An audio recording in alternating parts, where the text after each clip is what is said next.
Imagine a world where ancient civilizations could predict earthquakes, tsunamis, and volcanic eruptions with astonishing accuracy, not with satellites or supercomputers, but with ingenious devices crafted from bronze, stone, and sheer human ingenuity. A world where the very air, water, and earth whispered warnings to those who knew how to listen. This isn't science fiction. It's a forgotten chapter of our history, one filled with marvels that have been lost to time, buried under the dust of centuries, and the assumption that our ancestors were less advanced than we are. Picture this, the year 365 AD. On the island of Crete, a massive earthquake strikes without mercy, swallowing entire cities and rewriting coastlines in a single cataclysmic event. Yet, according to some accounts, there were warnings, subtle signs interpreted through mysterious mechanisms that few understood. Those who heeded them survived. Those who didn't vanished. This haunting story is just one thread in a vast and intricate tapestry of ancient innovation. For thousands of years, across continents and cultures, humans developed extraordinary tools to anticipate nature's fury.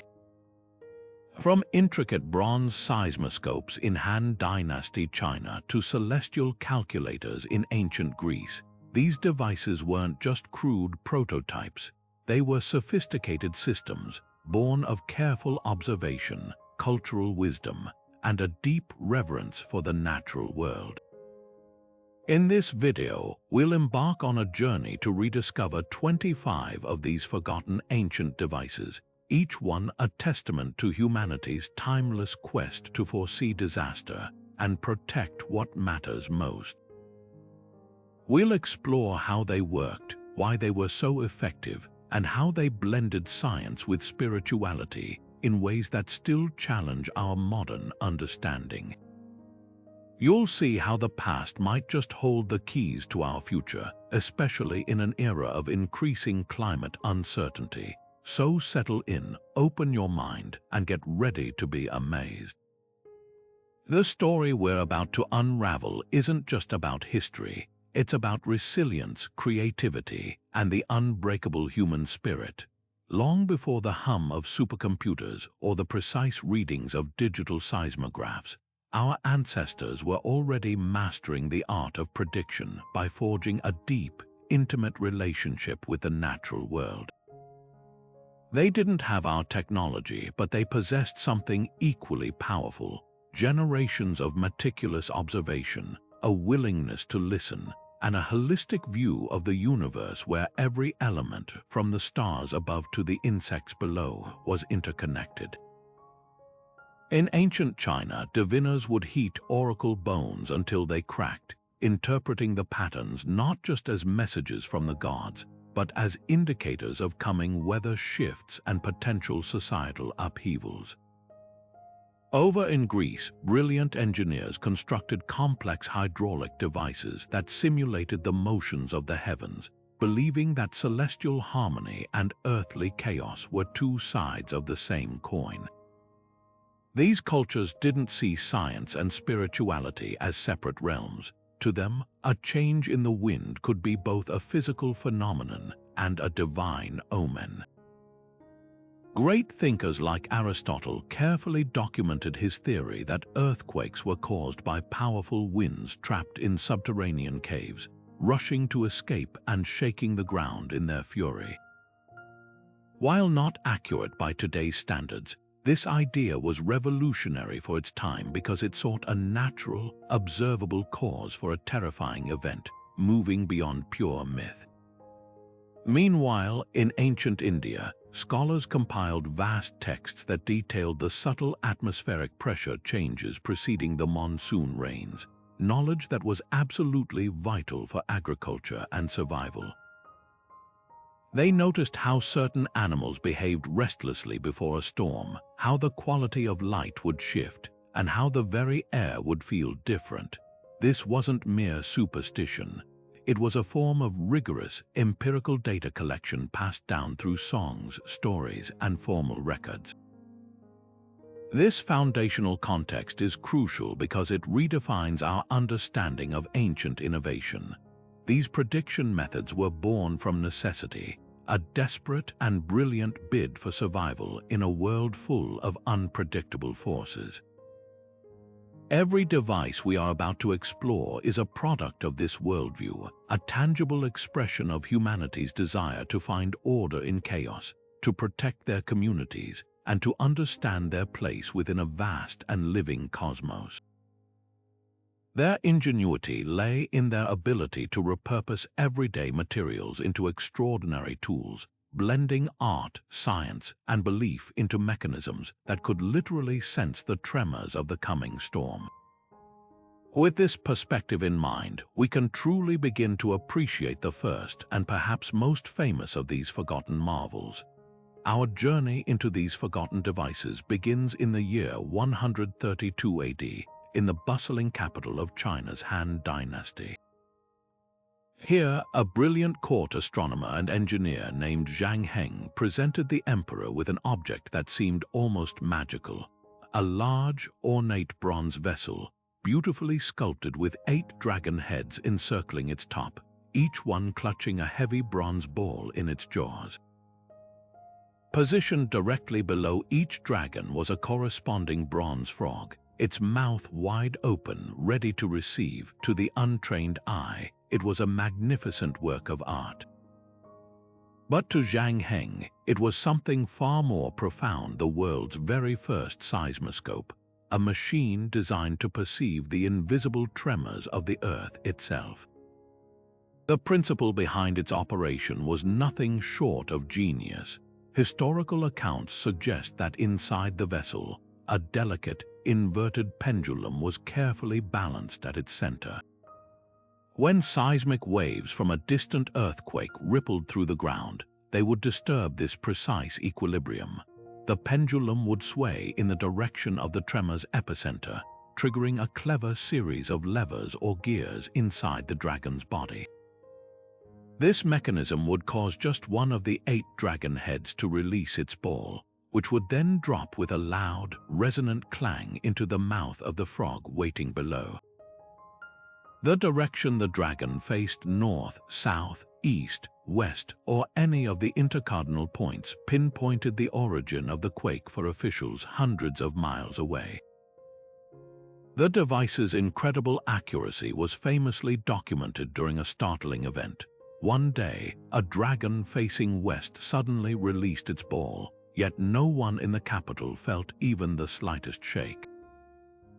Skepticism quickly turned to awe days later when a messenger arrived from the western province of Gansu, reporting a devastating earthquake that had struck at the exact moment the machine had activated. Zhang Heng's seismoscope had not only detected the event but had accurately indicated its direction, proving its value beyond any doubt and leaving the imperial court in a state of profound admiration. To this day, the exact internal mechanics of the device remain one of history's captivating mysteries. Modern engineers and historians have proposed several compelling theories. Some believe it used a pendulum suspended from the top, while others argue for a system of balanced weights or even tubes filled with mercury that would slosh and trigger the release mechanism. Despite numerous attempts to recreate a fully functional model, no modern replica has perfectly matched the described efficiency of the original, adding to the aura of brilliance that surrounds its creator. Zhang Heng, a true Renaissance man centuries before the Renaissance, was more than an inventor.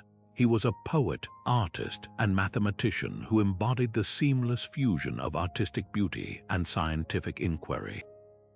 His seismoscope stands as a powerful testament to the fact that ancient innovation wasn't about crude guesswork, but about a sophisticated, observant, and deeply intelligent engagement with the natural world. It paved a conceptual way forward, demonstrating that humanity could build tools to listen to the Earth's subtle warnings. From the imperial courts of ancient China, we now set sail across the oceans of time to the sun-drenched waters of the Mediterranean. Just over a century after the birth of Christ, a Roman merchant vessel sank near the Greek island of Antikythera, carrying a secret that would lie hidden in the silent darkness for nearly 2,000 years. When sponge divers finally stumbled upon the wreck in the early 20th century, they recovered a heavily corroded lump of bronze and wood that seemed unremarkable at first glance. But upon closer inspection, this artifact, now known as the Antikythera mechanism, would completely shatter our understanding of ancient technological capability. It is, without exaggeration, the world's first known analog computer, a breathtakingly complex system of over 30 interlocking bronze gears housed in a wooden case no larger than a shoebox. While Zhang Heng's device listened to the Earth, the Antikythera mechanism was built to map the heavens. Its primary purpose was astronomical, a sophisticated calculator that could track the movements of the Sun, Moon, and known planets with astonishing precision. It predicted the dates of Olympic Games and displayed the phases of the Moon, but its most awe-inspiring function, and the one most relevant to our story, was its ability to predict lunar and solar eclipses. A small dial on the device's face would point to the specific time and date of an upcoming eclipse, a feat of calculation that required an incredibly advanced understanding of celestial mechanics. To the ancient Greeks, an eclipse was far more than a spectacular celestial event. It was a potent omen, a disruption in the natural order that was often believed to herald earthly chaos. Many cultures, including the Greeks, saw a direct correlation between these cosmic alignments and the onset of natural disasters, earthquakes, volcanic eruptions, and devastating storms.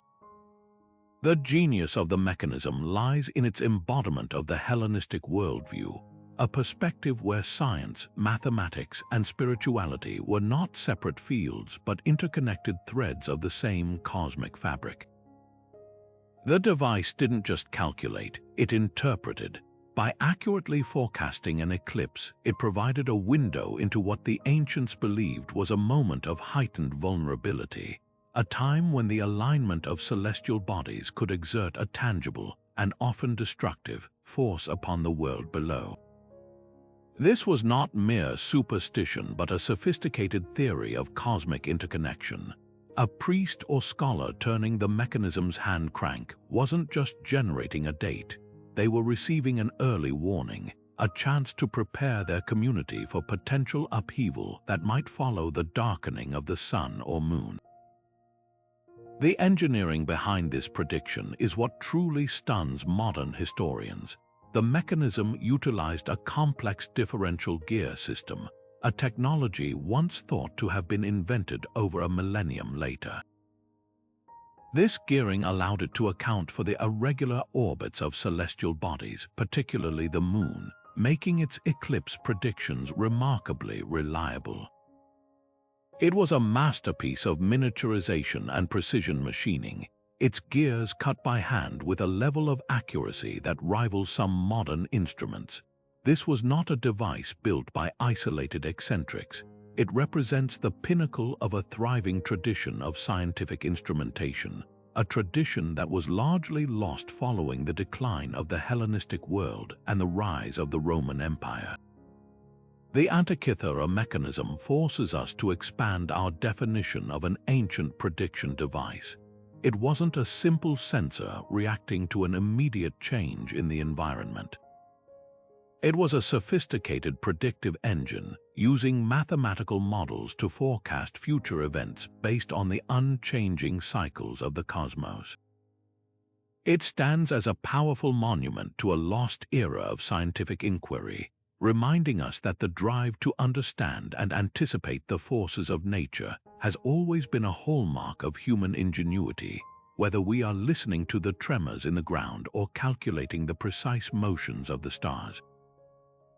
While the Greeks were charting the stars to anticipate disaster, another civilization living in the shadow of a slumbering giant was developing a far more grounded and immediate form of early warning.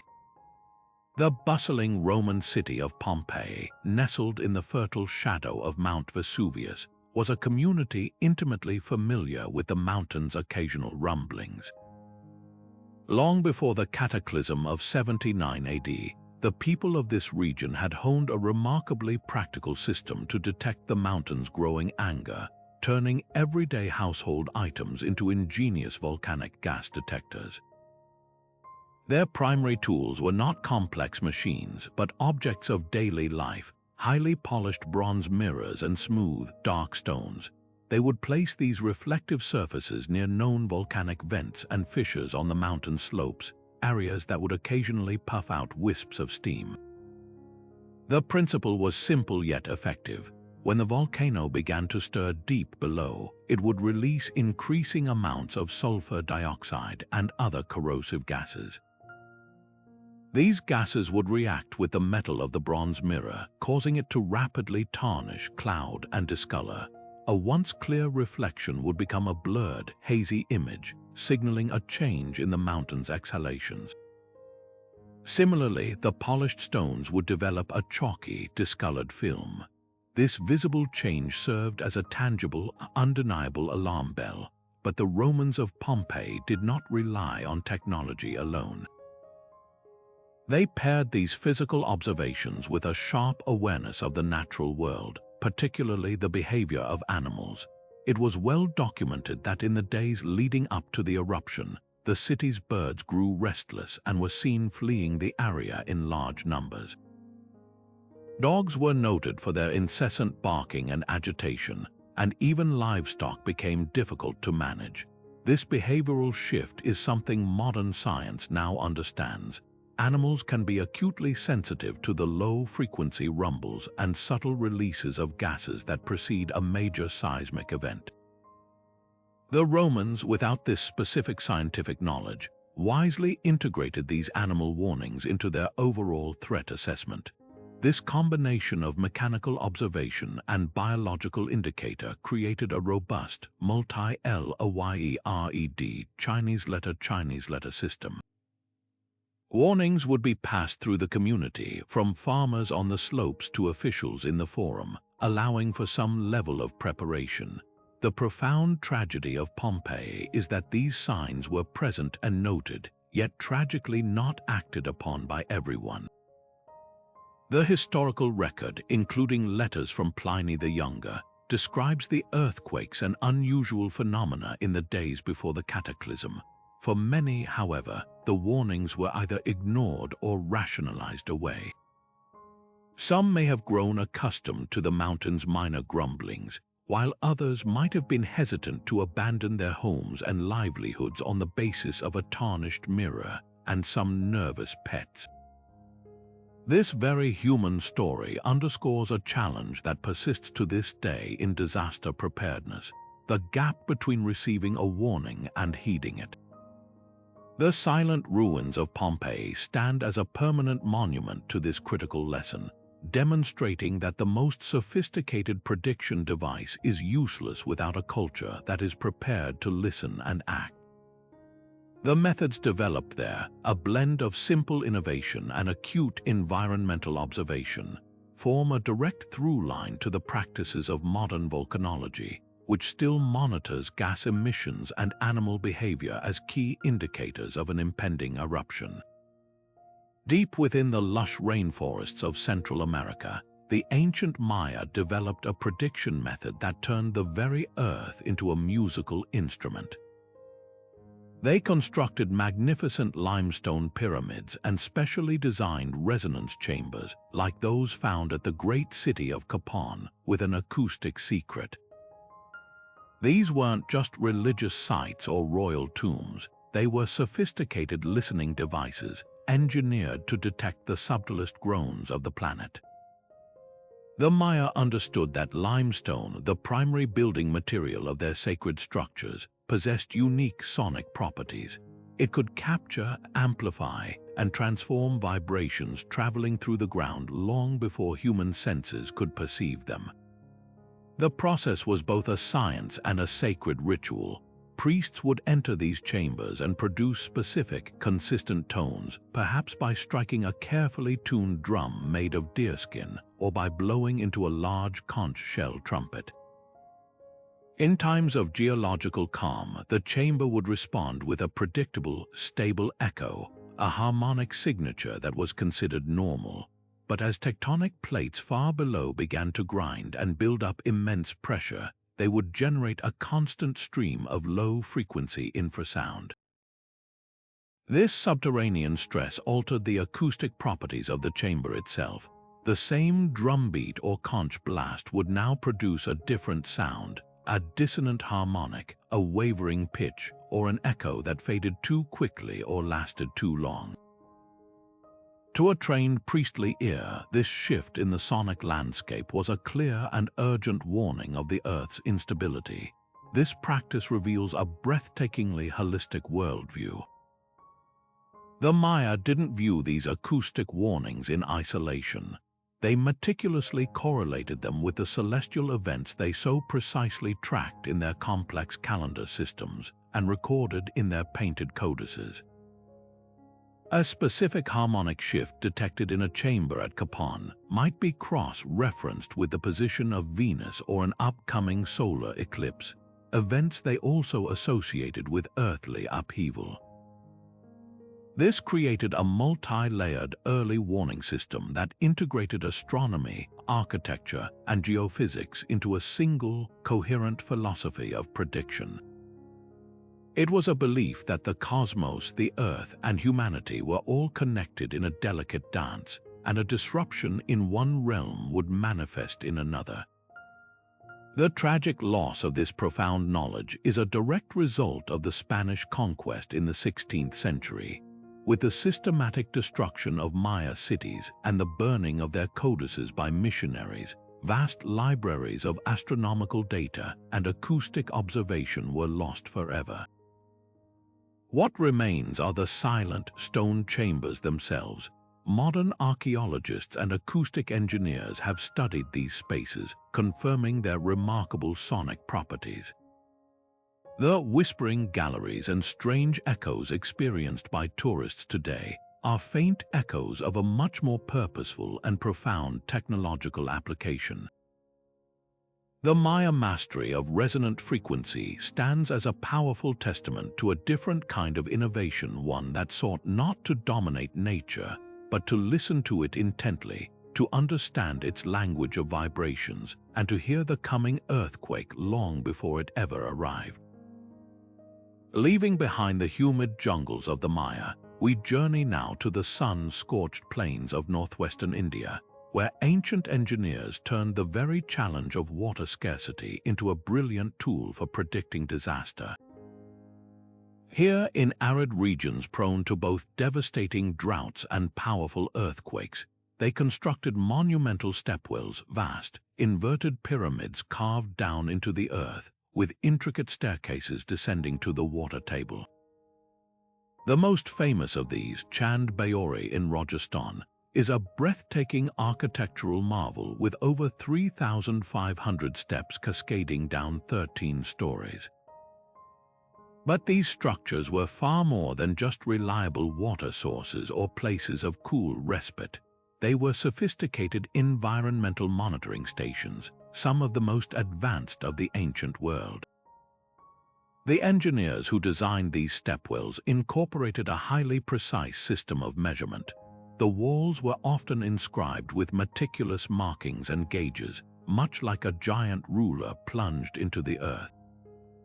The community's water guardians would make daily readings of the water level, creating long-term records passed down through generations. A sudden, unexplained drop in the water level, especially during a season when it should have been stable or rising, was a major cause for concern. It could indicate a significant seismic shift deep underground, a fissure or fault line diverting the aquifer, serving as a potential warning of an impending earthquake. Conversely, if the water level failed to rise with the expected monsoon rains, it was a clear, early signal of a coming drought, allowing leaders to implement water rationing and preserve precious grain stores long before the crisis became fatal. Their observations went far beyond simple depth measurements. The guardians of the well were also expert hydrologists, trained to notice the most subtle changes in the water's character. They watched for unusual turbidity, a sudden cloudiness in the normally clear water that could be stirred up by subterranean tremors. They noted the patterns of bubbles rising from the depths, believing that certain rhythms or cluster formations were precursors to seismic activity, a phenomenon modern science now links to the release of gases like radon from stressed rock. Even slight changes in the water's temperature were carefully logged, as a mysterious warming could suggest geothermal activity stirring far below the surface. What makes the Indian Stepwell system truly unique, however, was its role as the beating heart of the community. These were not isolated instruments manned by a lone expert. They were vibrant social hubs where women gathered to collect water, travelers stopped to rest, and locals exchanged news. This constant flow of people made the Stepwell the perfect node for a decentralized early warning network. An observation made by a water guardian in the cool of the morning could be discussed, verified by others' experiences, and rapidly disseminated throughout the region by afternoon. It was a perfect fusion of infrastructure and social communication, turning every citizen into a potential sensor in a vast human-powered monitoring system. This ancient practice of using communal infrastructure for dual purposes is experiencing a powerful revival today, as modern cities look to integrate environmental sensors into bridges, buildings, and tunnels, creating smart networks that echo the brilliant communal foresight of those ancient Indian engineers. High atop the slopes of Mount Parnassus, the ancient sanctuary of Delphi was far more than a place for cryptic prophecies. It was also a pioneering center for natural disaster prediction. Beyond the famous oracle's chamber, the temple complex featured dedicated observation platforms where specially trained priests kept a constant, vigilant watch on the animal world. Their subjects were not random creatures, but specific species chosen for their perceived sensitivity: snakes that inhabited the sacred crevices of the earth, birds whose flight patterns were mapped against the mountain winds, and livestock kept within the temple grounds. The priest's task was to meticulously document any deviation from normal behavior. They recorded instances of mass bird migrations occurring out of season, noted when usually placid cattle became inexplicably agitated, and watched for the sudden, frantic retreat of snakes from their rocky dens. These were not seen as random events, but as critical data points, a language of warning spoken by the natural world. This practice was grounded in the early scientific theories of Greek philosophers, most notably Anaximander of Miletus. In the 6th century BC, he proposed a revolutionary idea that animals could perceive subtle changes in the environment that were completely undetectable to humans. He speculated that before an earthquake, the earth itself might release some kind of invisible disturbance or exhalation that animals could sense, causing them to flee in panic. While his terminology was that of his time, his core concept was remarkably prescient. Modern science now provides compelling evidence for this ancient theory. We understand that building tectonic pressure can generate positive ions in the air, create changes in the local magnetic field, and release low-frequency infrasound waves. Many animals possess sensory organs that are exquisitely tuned to these specific phenomena, allowing them to detect an impending quake hours or even days before the ground begins to shake. At Delphi, these empirical observations were seamlessly woven into the fabric of spiritual practice. A priest observing a series of these animal omens would not simply issue a public alert. Instead, this natural data would be brought into the interpretive process of the Pythia, the oracle herself. Her famed trances and divine pronouncements were likely influenced by a sophisticated understanding of these environmental signals. A warning about an impending storm or earthquake would thus be delivered not as a simple weather report, but as a divine commandment from the god Apollo himself. This fusion was a stroke of genius. It gave the warning an authority and urgency that a purely secular observation might have lacked, ensuring that the message was heeded by the city-states that relied on Delphi's guidance. This system transformed the sanctuary into a powerful early warning hub, where the behavior of a single bird could influence the fate of nations, demonstrating a profound and sophisticated understanding that the line between the natural world and the divine was far blurrier than we might think today. From the communal stepwells of India and the animal observatories of Greece, we now travel to the very cradle of civilization, where life itself was dictated by the rhythm of a single mighty river. For the ancient Egyptians, the Nile was not just a source of water, it was the source of existence, a divine artery that sustained their entire world. Its annual inundation was an event of both profound hope and potential terror. A flood too weak meant famine and starvation, while a flood too strong could wipe out villages, drown livestock, and destroy a year's harvest in a matter of days. To navigate this delicate balance between bounty and catastrophe, the ancient Egyptians engineered one of history's most elegant and enduring prediction devices, the Nylometer. These were not complex machines with gears or moving parts, but masterpieces of simple, precise design. The most common type was a stone staircase, often housed within a beautiful, columned pavilion that descended directly into the river. Each step was carefully marked with graduated measurements, cubits, digits, and palms, transforming the entire structure into a giant measuring stick. Another design featured a deep, stone-lined pit with a central column, also inscribed with precise graduations.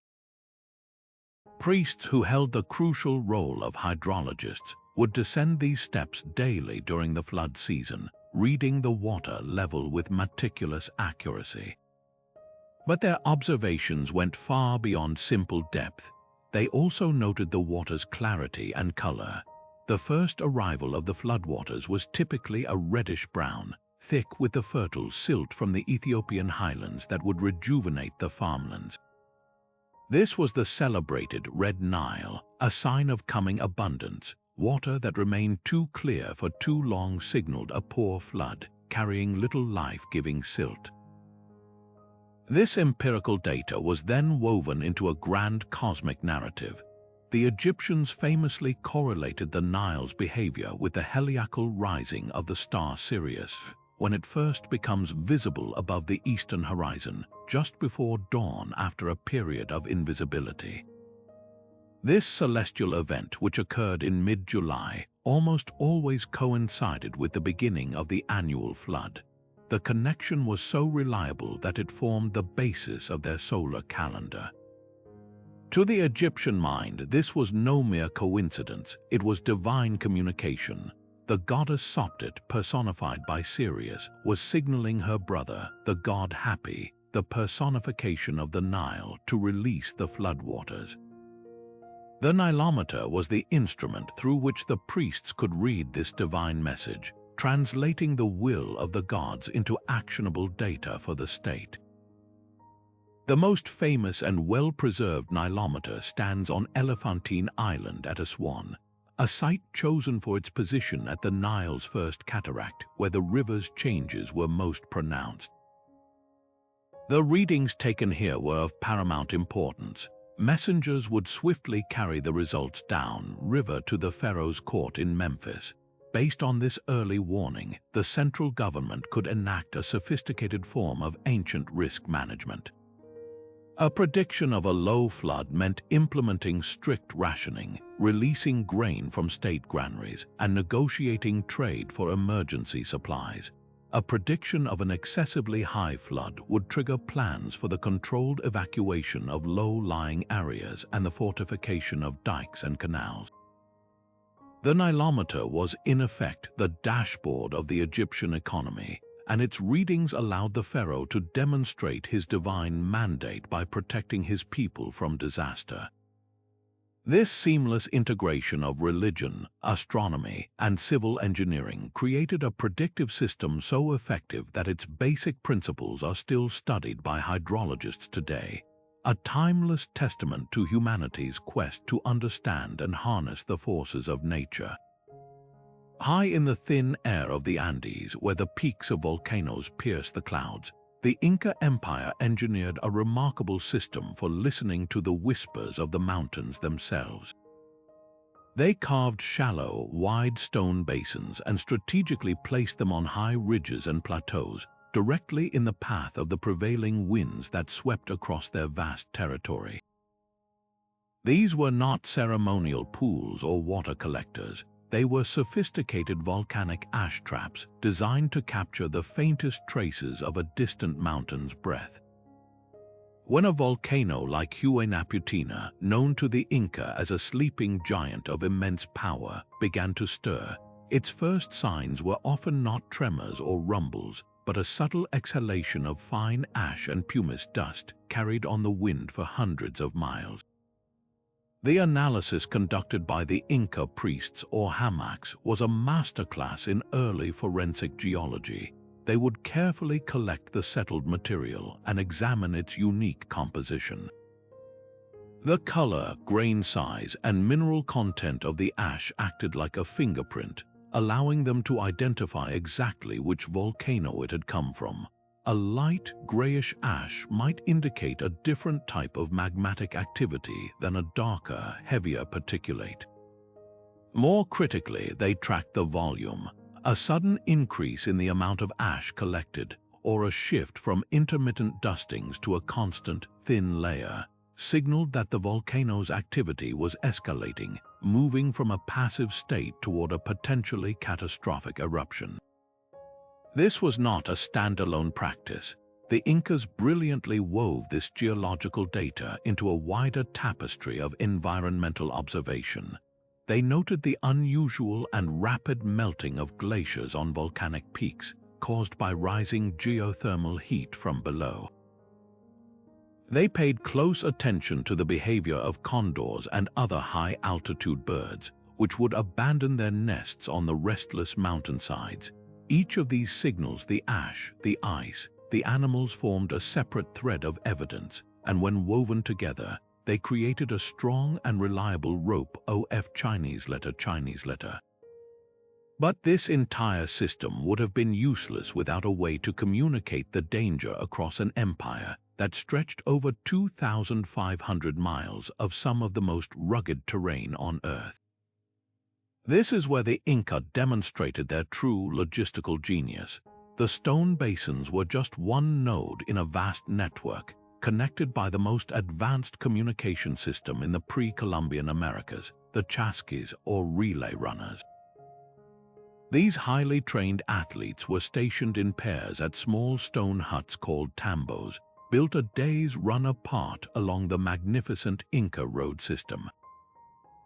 When a priest at a high-altitude observatory confirmed a threat, a message would be encoded in the form of a complex knotted cord, a quipu, or memorized as a spoken directive. The first chasqui would sprint to the next tambo, deliver his message to the waiting runner, and then rest. The second runner would immediately set off at a sprint to the next post. In this way, a warning could travel over 200 miles in a single day, racing from the volcanic highlands to the imperial capital of Cusco, or to vulnerable coastal communities with breathtaking speed. This integration of cutting-edge Earth science with a state-run logistical machine highlights an understanding of environmental interconnectedness and emergency management that was truly ahead of its time. The tragic loss of this knowledge following the Spanish conquest was incalculable, dismantling not just an empire, but a profound and sophisticated dialogue between a people and their powerful, volatile land. This ability to sense the faintest traces of a threat on the wind was remarkable. But our next device reveals how an ancient culture learned to read an even more invisible force, the Earth's own magnetic field. While the Inca were mastering the art of reading volcanic whispers on the wind on the other side of the world, Chinese scholars were pioneering a method to read an even more subtle and invisible language, the shifting whispers of the Earth's own magnetic field. During the Han Dynasty, the same vibrant era that gave us Zhang Heng's Seismoscope, an incredible material known as lodestone was captivating the minds of inventors and philosophers. This naturally magnetized iron ore, when carefully carved into the shape of a spoon or a fish and placed on a smooth, polished bronze plate, would mysteriously align itself along a north-south axis. This was the birth of the first compass, a device we primarily remember for its revolutionary impact on navigation. But its earliest applications were far more profound and, for our story, far more critical. These ancient scientists, with a patient and observant eye, began to notice something strange and potentially life-saving. In times of perfect geological calm, the lodestone spoon would sit steadily, its handle pointing faithfully south. But days and sometimes even weeks before the ground would tremble, the spoon would begin to behave erratically. It might wobble uncontrollably, spin in a slow circle, or its handle would point stubbornly in a completely wrong direction, refusing to settle. What these ancient observers were witnessing, without fully understanding the physics behind it, were geomagnetic anomalies. We now know that in the build-up to a major earthquake, the immense tectonic pressures grinding against each other deep within the Earth's crust can generate powerful electrical currents. These currents, in turn, create localized distortions and fluctuations in the planet's magnetic field. It's a phenomenon modern seismology studies intently, known as piezo-magnetism. The sensitive, naturally magnetic lodestone was effectively acting as a crude but functional magnetometer, detecting these minute but significant disturbances that were completely imperceptible to human senses. This wasn't a one-off observation. It became a documented field of study. These correlations between the misbehavior of the lodestone and subsequent earthquakes were meticulously recorded in ancient texts, most notably within the interpretive commentaries of the I Ching, or Book of Changes. This seminal text of Chinese philosophy, which sought to find patterns and meaning in a seemingly chaotic universe, began to include these magnetic disturbances as part of its complex system of omens, linking the strange dance of the compass needle directly to coming earthly upheavals. This practice represents a staggering leap of intuitive science. It marks one of the very first applications of electromagnetic principles for the purpose of disaster prediction, a concept that wouldn't be formally defined in the West for over 1,000 years. The sheer ingenuity lies in its beautiful simplicity. There were no complex gears to manufacture, no delicate pendulums to balance. It was a tool that leveraged a fundamental property of the natural world, magnetism, and repurposed it as a silent sentinel. It underscores a recurring theme in these ancient innovations, the ability to take a phenomenon observed for one purpose, like navigation, and recognize its potential for something entirely different and vitally important. By turning a directional tool into an early warning system, these Han Dynasty scholars demonstrated a fluidity of thought that saw the entire universe as an interconnected web of signals, waiting to be decoded by those who were attentive enough to listen. From the subtle magnetic whispers detected by Chinese lodestones, we venture now into the vast, sun-scorched deserts of ancient Persia, where architects turned the very force of the wind into a life-saving forecasting tool. Here, in a landscape where a sudden sandstorm could erase entire caravan routes and a violent gust could topple homes, the Persians engineered magnificent structures known as bajirs, or wind-catching towers. These were not merely architectural marvels for comfort. They were the beating heart of an entire early warning system, sophisticated meteorological stations carved from clay and brick that reached for the sky to read the intentions of the atmosphere itself. A badger functioned with elegant simplicity, rising high above a city's skyline. Its tall, rectangular tower was typically open on all four sides, with internal vertical partitions that channeled the wind from any direction down into the living spaces below, providing natural air conditioning in the brutal heat. But for the keen-eyed scholars who studied them, these towers were also giant, functional weather vanes and anemometers. By carefully observing which of the tower's openings was capturing the most powerful and consistent wind, they could determine precise wind direction. They noted the speed and force of the downdraft, understanding that a wind arriving from a specific cardinal point, like the fierce chamois wind from the northwest, often carried with it the dense, abrasive clouds of a coming sandstorm. Even the sound of the wind whistling through the tower's intricate internal channels changed in pitch and intensity ahead of a major weather event, adding an acoustic layer to their predictions. This empirical data was not gathered in isolation. Persian astronomers and scholars, working from renowned observatories and libraries often physically connected to these grand towers, meticulously correlated their wind observations with the movements of the stars and planets. They documented these complex relationships in groundbreaking astronomical treatises like the Zhang-Heng, a comprehensive star catalogue that also contained vital meteorological knowledge. By cross-referencing the behavior of the badger with the time of year and the position of celestial bodies, they could anticipate seasonal shifts and severe weather patterns with remarkable accuracy, issuing forecasts that looked days, not just hours, into the future. This knowledge was a cornerstone of community survival. When the scholars of a city like Yazd or Kashan predicted an imminent severe storm based on the badger's signals, a chain of action would begin. Warnings would be disseminated, advising farmers to secure their crops and livestock, instructing merchants to delay caravan departures, and urging families to stockpile water and reinforce their homes. The badger was more than a building. It was a symbol of a profound philosophy, a belief that humanity could not conquer the harsh desert environment, but could instead learn to live in intelligent, observant harmony with it. This seamless integration of climatology, astronomy, and civic architecture created a resilient society capable of thriving in one of the most challenging climates on Earth, demonstrating that the most advanced technology is sometimes not about complexity, but about deep and respectful listening to the natural world. Across the sprawling, ancient continent of Australia, indigenous cultures developed one of the most sophisticated and beautiful predictive systems the world has ever known, a method that wove the very land itself into a living, breathing library of knowledge.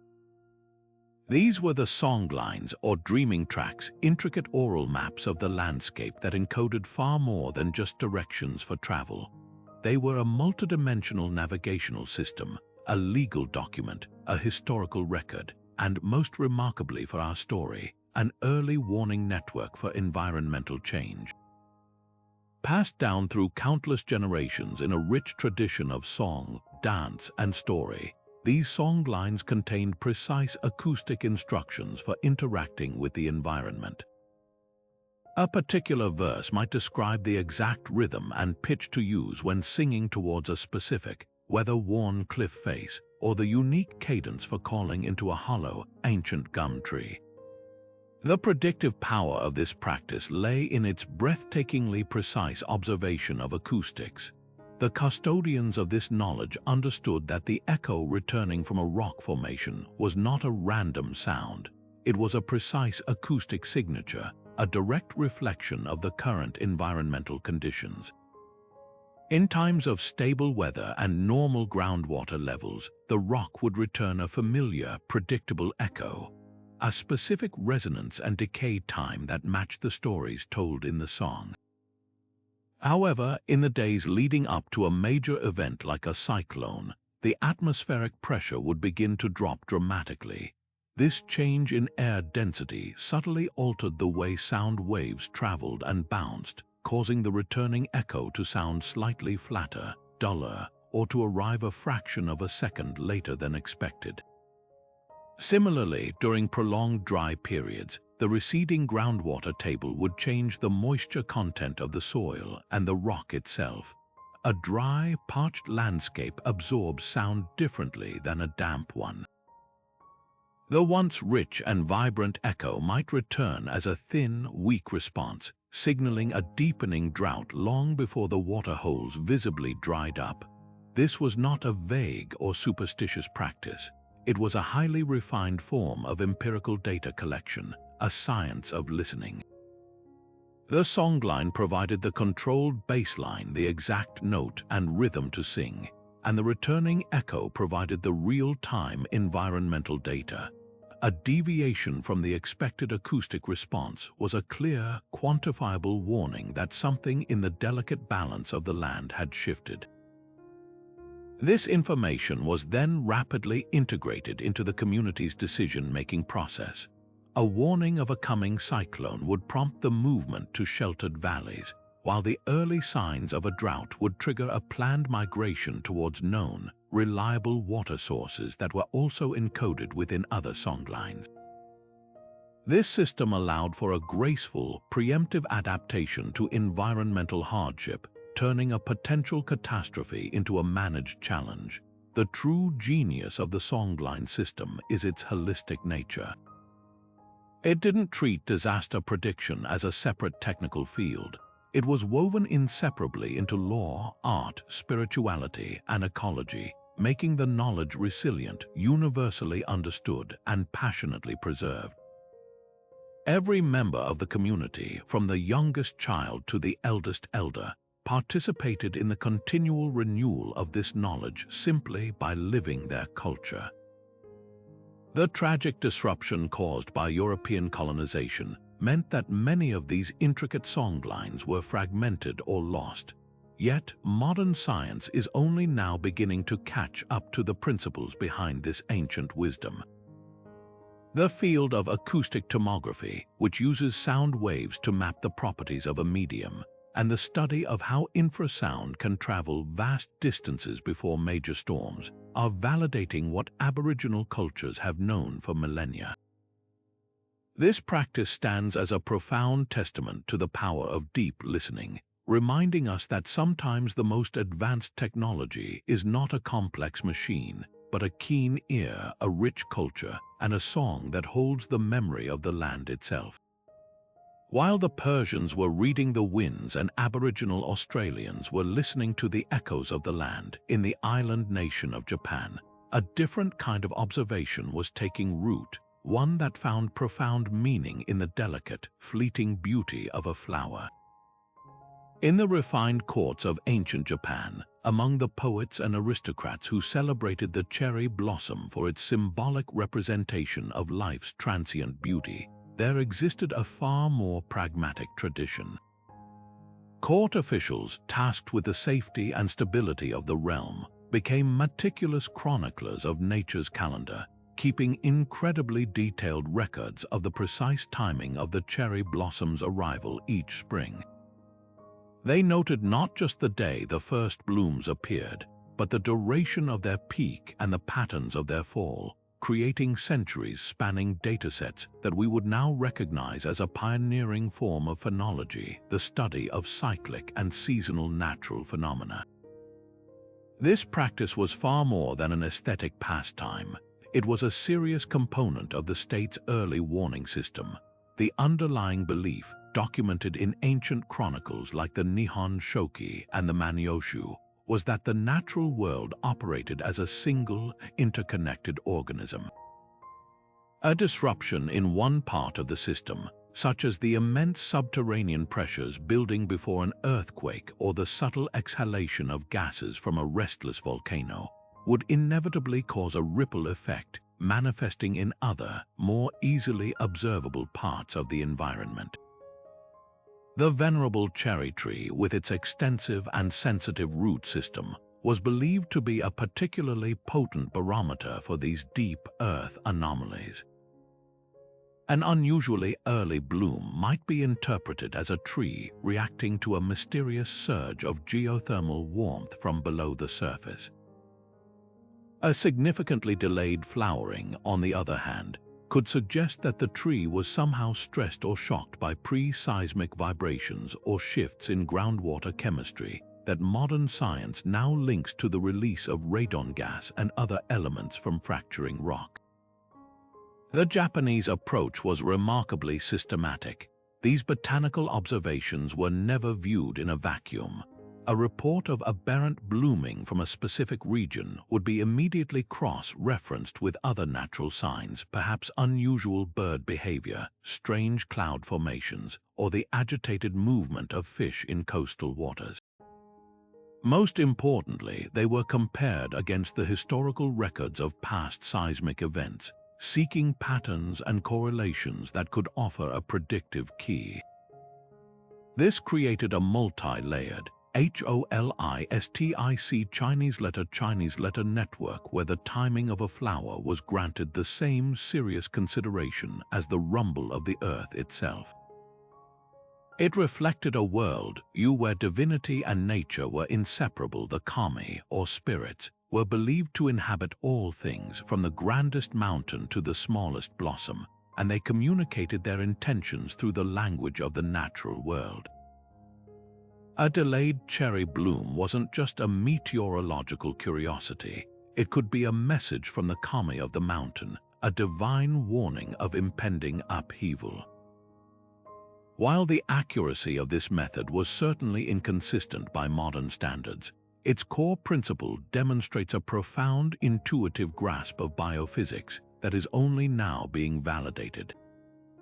Contemporary research in the field of bioacoustics has shown that plants can indeed detect and respond to sound vibrations, and studies are exploring how trees might react to the ultra-low frequency infrasound generated by building tectonic stress. The ancient Japanese records, therefore, are not merely quaint superstition. They represent an early, brilliant attempt to quantify these subtle interactions, to use the biological responses of the flora as a living sensor network. This deep attention to botanical cues highlights a unique facet of ancient observational science, one that sought wisdom not only in the grand and the metallic, but in the quiet, annual rhythm of petals unfolding, seeing in that simple act a potential key to surviving the Earth's next great tremor. While the Japanese were charting the delicate timing of cherry blossoms, we now travel back over 3,000 years to the Fertile Crescent between the Tigris and Euphrates rivers, where Mesopotamian priests engineered a device that turned the very passage of time into a tool for listening to the Earth's deepest secrets. In the great temple complexes dedicated to the god of water and wisdom, time was measured not with sand or sunlight, but with the steady, relentless drip of water. The clepsydra, or water clock, was a common sight, a calibrated vessel that would fill or empty over a set period, marking the hours for religious ceremonies and civic events. But in a stroke of brilliant interdisciplinary innovation, these ancient scholars modified these simple timekeepers, transforming them into sophisticated seismic listening posts. The modification was both ingenious and elegant. They would attach or position large, thin-walled bronze bowls directly beneath the outflow of the water clock, or set them into the temple's stone floor, which was often built directly over known aquifers or subterranean water channels. The steady drip or flow of water from the clock into these resonant bronze bowls created a constant, baseline acoustic environment. The priests, who held the dual role of timekeepers and diviners, would spend hours in quiet contemplation, their ears trained to detect the most subtle changes in the sound emanating from these bowls. They weren't just listening for the drip of water, they were listening to what the water was saying about the world beneath their feet. their trained ears could discern a complex symphony of subterranean activity. A sudden increase in bubbling or gurgling sounds resonating through the bowl could indicate a shift in water pressure deep within an aquifer, potentially caused by the initial ground compression of a building earthquake miles away.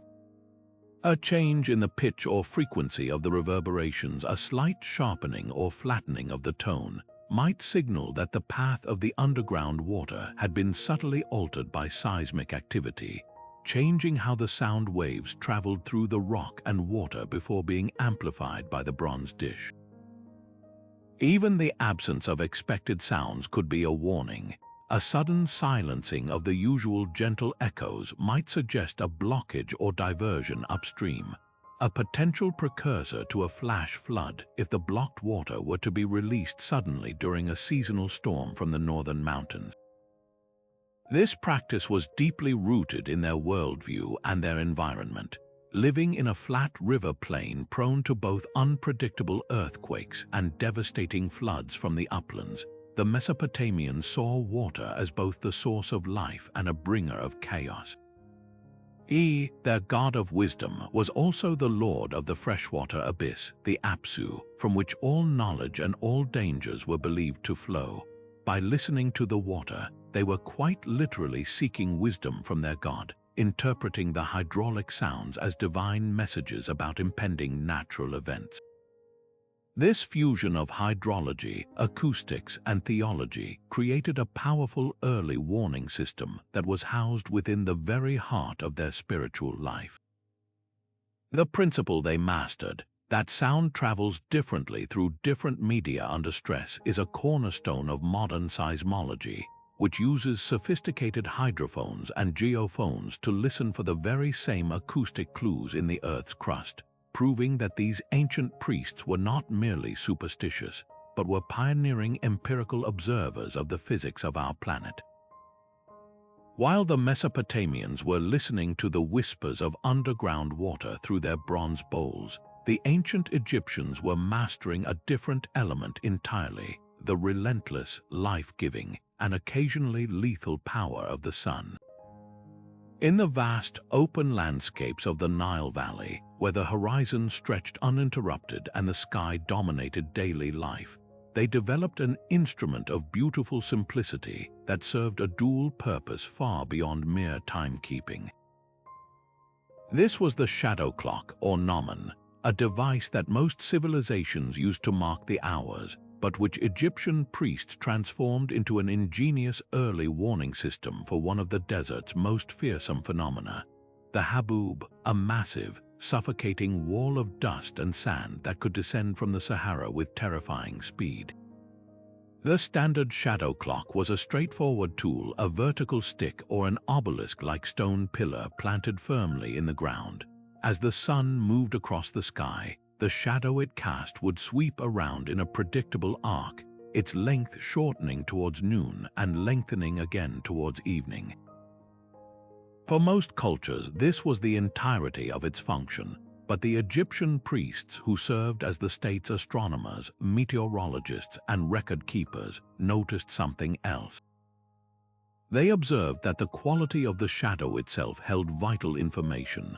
On a day of perfectly clear, dry air, the shadow's edge would be razor-sharp, a stark, dark line etched onto the sun-baked ground. However, in the hours before a haboob arrived, the atmosphere would begin to change. Invisible to the casual glance, fine dust particles would start to lift and drift high in the atmosphere, miles ahead of the main storm front. This suspended haze acted like a diffuse filter in the sky, scattering the sun's direct rays. To the priest observing his shadow clock, this scattering effect had a direct and visible impact. The once crisp outline of the shadow would begin to soften, becoming blurry and indistinct. Its color might appear slightly lighter, more diffuse. Even the shadow's length could provide a clue. With the sun's light being diffused by a high layer of dust, the perceived length of the shadow could deviate minutely from its expected position for that time of day. This was not a dramatic change, but for a trained observer who had spent a lifetime reading the sun's language, it was as clear a warning sign as a modern barometer plummeting. This meticulous observation of atmospheric clarity was a form of ancient qualitative science, a daily logging of data that could signal a coming catastrophe. This celestial data was never interpreted in isolation. The priests meticulously correlated their shadow observations with another critical piece of information: the direction of the wind. Temple walls across Egypt, particularly in areas bordering the desert, often featured intricate wind roses or directional inscriptions that recorded prevailing wind patterns. They knew that a certain shift in the wind, particularly a persistent, hot breeze blowing from the south or southwest directly from the heart of the Sahara, was the primary engine that would eventually drive a massive dust storm towards the Nile Valley. When the soft, hazy shadow on the Naman coincided with the arrival of this specific, threatening wind pattern, the correlation was undeniable. The warning bells would effectively ring. The value of this early warning cannot be overstated. A full-scale haboob was a truly terrifying event, a rolling wall of dust sometimes thousands of feet high that could black out the sun, reduce visibility to zero, and suffocate anyone caught unprepared. With even a few hours of warning, a complex and efficient alert system would swing into action. Messengers could be dispatched to outlying farms, allowing families to secure their livestock, bring in precious laundry drying on lines, and retreat to the safety of their homes, sealing windows and doors against the invasive dust. Travelers on the desert routes could be advised to seek immediate shelter, potentially saving them from being disoriented and lost in the blinding, abrasive fury of the storm.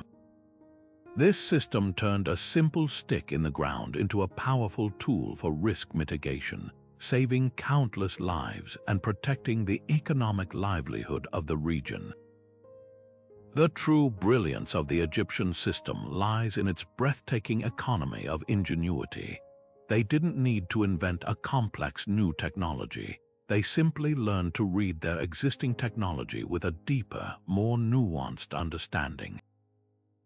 The shadow clock became a multifunctional instrument, a calendar, a clock, and a meteorological station all in one. It embodies a central theme we see across these ancient cultures: the ability to extract maximum meaning from minimal tools through profound observation and the relentless correlation of natural signs. This approach to prediction wasn't about dominating nature, but about developing a deep, respectful, and intelligent conversation with it, learning to see the warning of a devastating storm in the faint, softening edge of a shadow. Far to the north, in the formidable and ice-carved fjords of medieval Scandinavia, the Norse people developed a form of prediction that was as much about reading the past as it was about foreseeing the future. Living in one of the most climatically challenging environments in Europe, their survival depended on an intimate and unflinching understanding of natural cycles. Viking societies, particularly those in Iceland and Greenland, established dedicated observation posts near the tongues of massive glaciers. These were not complex structures, but strategic locations chosen for their access to one of nature's most pristine archives: ancient layered ice. Here, skilled hunters and community elders would work to extract long cores of ice from the glacier's face, using specialized tools to carefully preserve the stratigraphy, the distinct bands of light and dark that told a story written in frozen time. Their analysis was a masterclass in early environmental science. They would examine these clear cylinders of ice, holding them up to the weak northern light, searching for specific, telling inclusions. A distinct dark layer of fine, gray ash embedded deep within the ice was an unmistakable signature of a massive volcanic eruption that had occurred decades or even centuries earlier. It's particulate matter carried by high-altitude winds and deposited onto the snowfields before being compressed into ice. A thicker band of dusty sediment might indicate a period of prolonged drought and intense wind storms from the mainland. Most critically, they noted the thickness and composition of the annual layers themselves.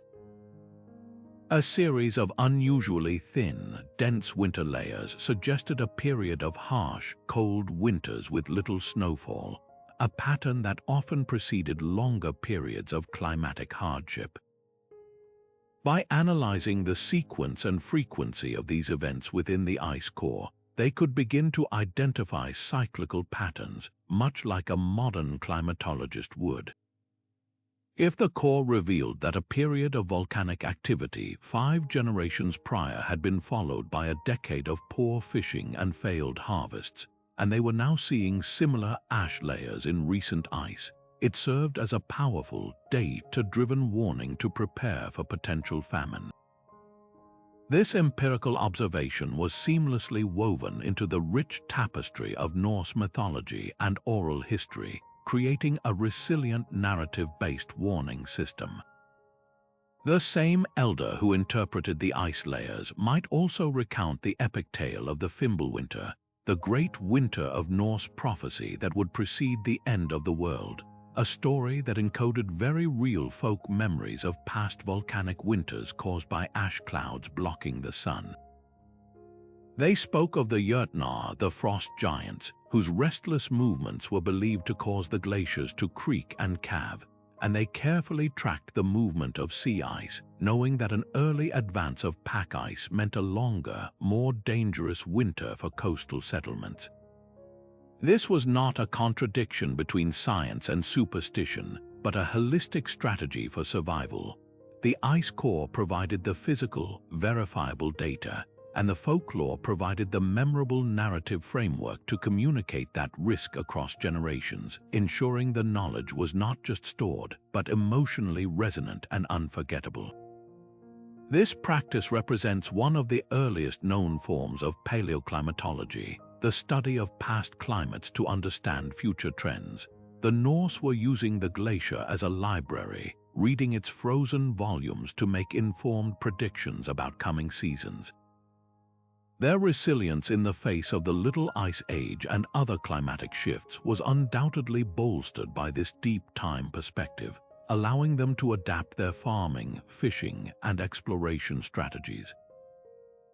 Tragically, as Norse settlements in Greenland dwindled and contact with the mainland faded, much of this precise, localized knowledge was lost, a casualty of cultural collapse and shifting priorities. The silent observation posts were reclaimed by the ice, their methods forgotten until modern glaciologists, drilling into the same ice sheets with sophisticated equipment, rediscovered the very same ash layers and began the process of relearning what the Vikings had known centuries ago. Their work validates a profound truth, that the Earth itself keeps a meticulous record, and those who know how to read it can find wisdom etched in the ice.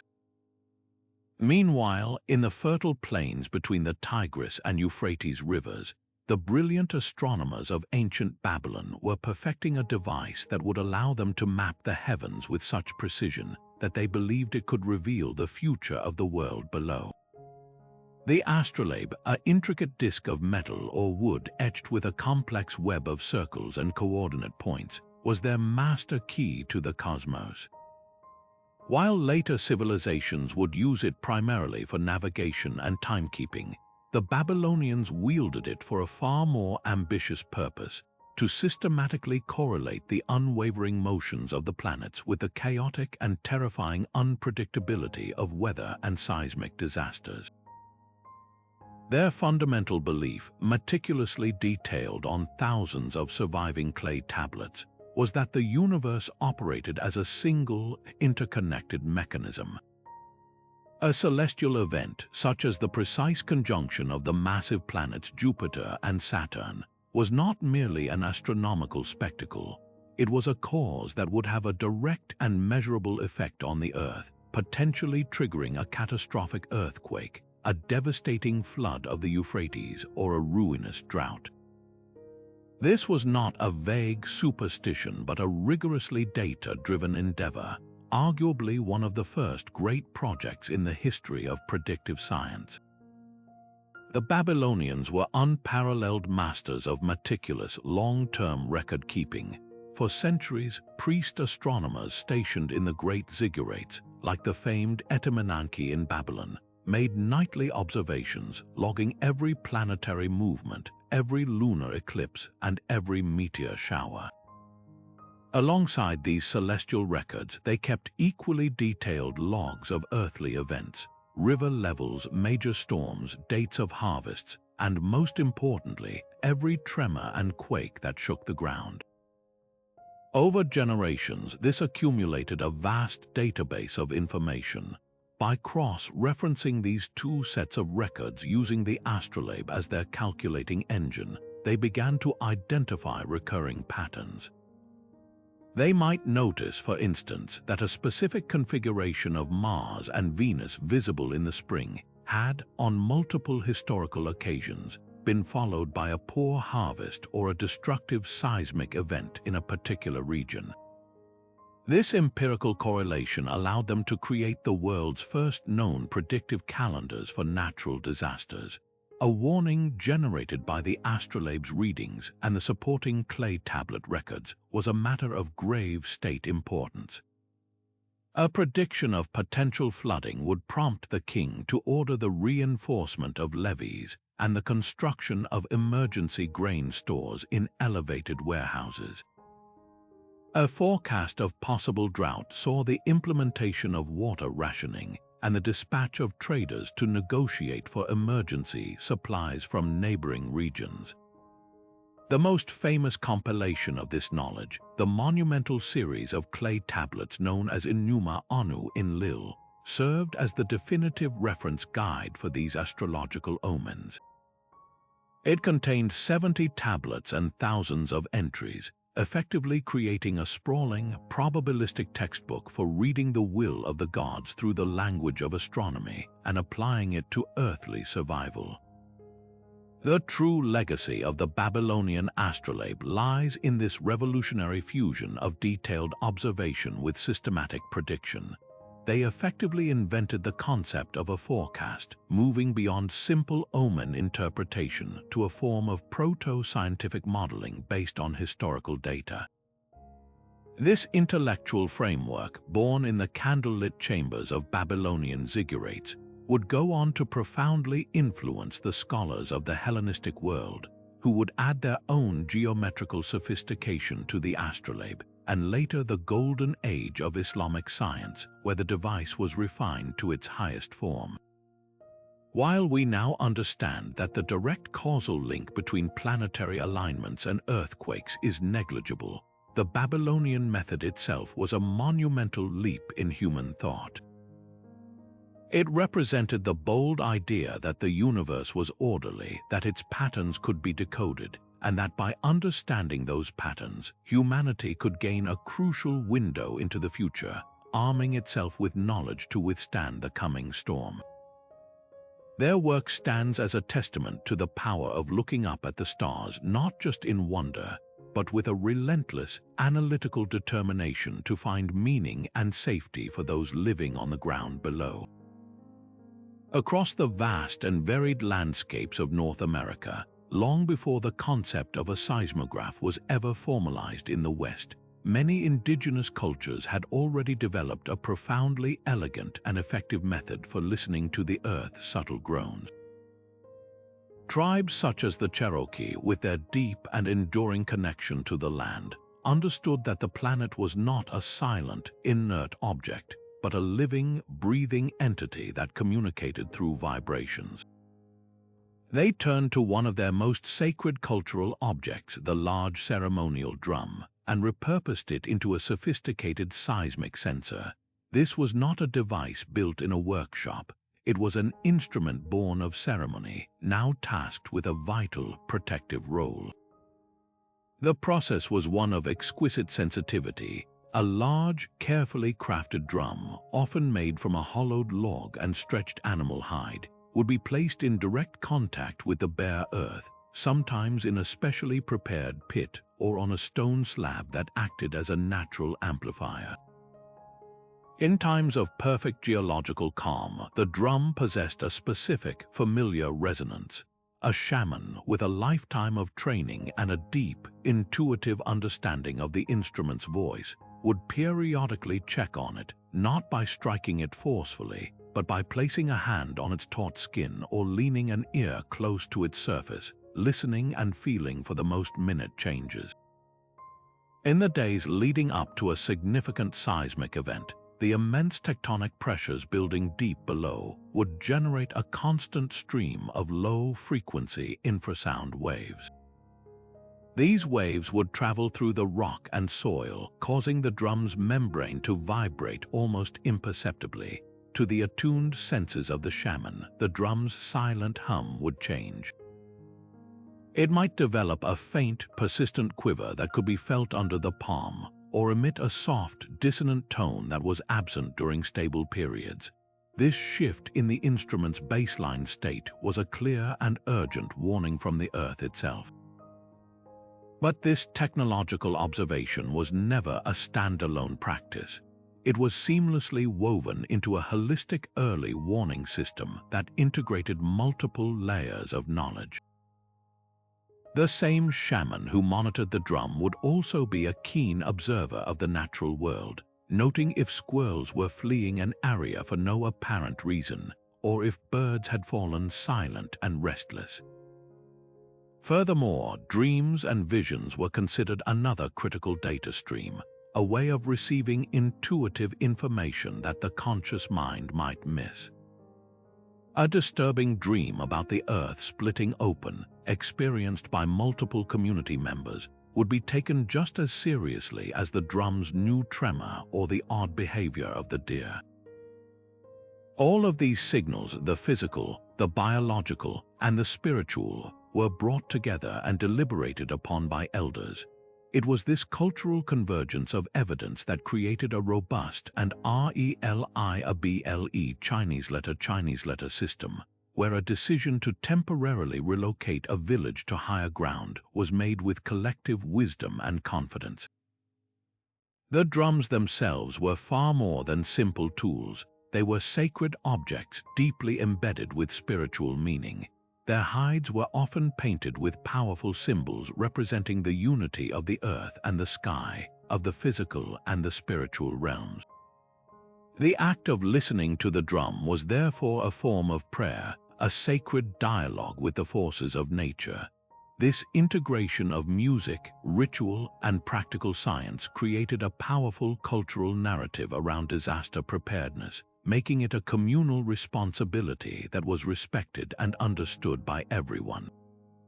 The tragic and deliberate erasure of these sophisticated practices is a direct consequence of European colonization and the forced assimilation policies that followed.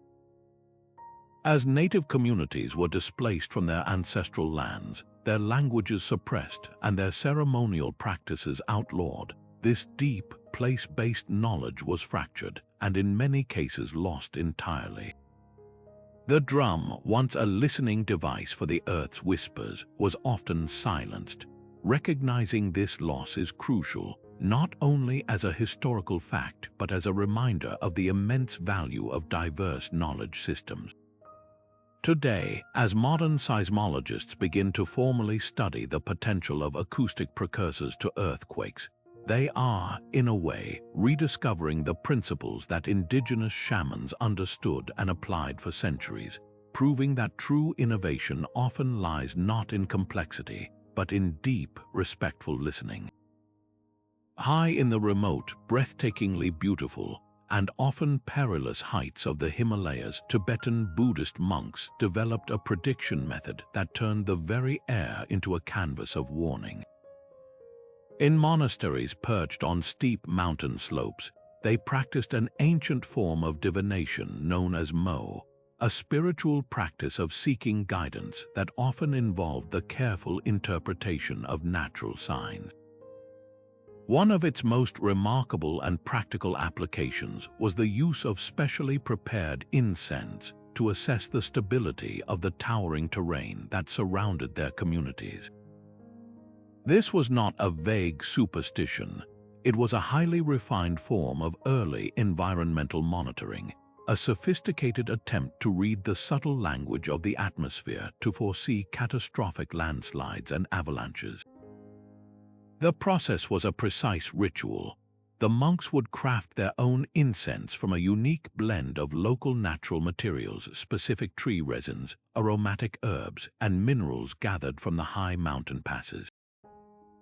These weren't arbitrary choices. Each component was selected for its known properties, particularly how it would burn and how its smoke would interact with the surrounding air. In a calm, protected space within the monastery, often a chamber with minimal airflow to eliminate interference, they would light the incense and engage in deep, focused meditation.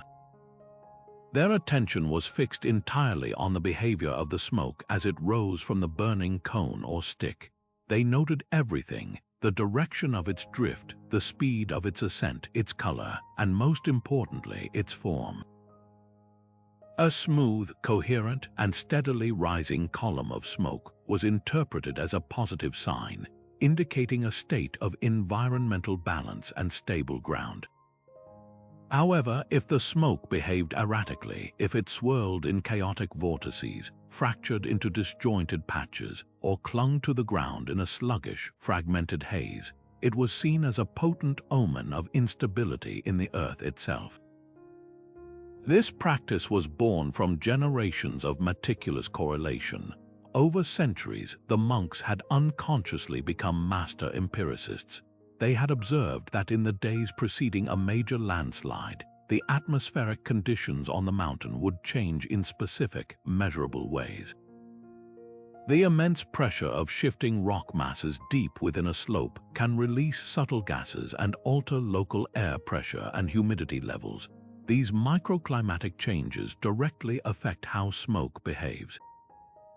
The unique chemical composition of their homemade incense, rich in resins that were highly sensitive to humidity and pressure, would burn differently under these stressed conditions, producing a smoke that was visibly more turbulent and disjointed. The monks, without the precise scientific vocabulary we have today, had correctly identified a reliable correlation between a visible atmospheric effect and the geological processes that led to disaster. Their divination was, in effect, a brilliant form of qualitative data analysis. This holistic approach to prediction, which wove together spirituality, chemistry, and geography, is a hallmark of Tibetan culture's deep reverence for the interconnectedness of all things. The monks believed that the natural world was constantly communicating, and practices like smoke divination were a disciplined way to quiet the mind and listen to those messages. The knowledge gained was never hoarded. It was shared with local villages, providing crucial warnings that allowed communities to temporarily relocate, avoid dangerous travel routes, or make offerings to appease the local deities they believed resided in the mountains. This tradition of Mo continues to be practiced today, not as a replacement for modern geology, but as a complementary cultural practice that reinforces a respectful and attentive relationship with a powerful and unpredictable environment. Modern hazard managers are now recognizing the immense value of this localized, centuries-old knowledge, understanding that these ancient observations can sometimes pinpoint unstable areas that satellite imagery might miss, proving that sometimes the most advanced technology is a trained eye, a quiet mind, and a slowly burning coil of incense. As the Ottoman Empire expanded its reach, it faced the monumental challenge of supplying water to its sprawling urban centers, a task that led to some of the most advanced hydraulic engineering the world had ever seen. In the heart of Istanbul, a complex network of majestic aqueducts, like the towering Valens Aqueduct, did far more than simply transport water. they were transformed into the city's central nervous system for environmental monitoring. Ottoman engineers designed these stone waterways with incredible precision, incorporating carefully inscribed gauges and measurement markers at key junctions and reservoirs. These weren't just simple depth lines, they were calibrated to measure the flow rate of the water itself, allowing for a daily log of volume and speed that was as routine and vital as checking the time. The engineers tasked with reading these aquatic signs were highly trained experts, the civil servants of their day. Each morning, they would walk the length of the aqueducts, noting the precise water level against the gauges and observing the current's behavior. A sudden, unexplained surge in the flow rate, especially during a period of calm weather, was an immediate cause for alarm. This could indicate a major seismic event had occurred further up the watershed, perhaps in the distant mountains, fracturing the ground and releasing a torrent of pent-up groundwater into the system. Conversely, an abrupt and mysterious drop in flow could signal that an underground section of the aqueduct had been damaged or collapsed due to a local tremor, or that a landslide upstream had blocked the source. Most critically, they learned to correlate these flow variations with prevailing weather patterns. A rapid increase during a period of heavy rain was a clear precursor to a potentially devastating flash flood rushing down from the highlands towards the city's vulnerable low-lying districts. This constant stream of data was then cross-referenced with generations of historical records kept in elaborate ledgers, creating a powerful predictive model based on long-term patterns. When the signs pointed to imminent danger, the system's true genius was revealed. Messengers were dispatched to operate a series of massive sluice gates and diversion channels built into the aqueduct network. By closing these gates, they could intentionally flood designated overflow basins on the city's outskirts, a calculated sacrifice to spare the densely populated neighborhoods. Simultaneously, warnings would be sent to communities in the floodplains, giving them precious hours to evacuate to higher ground.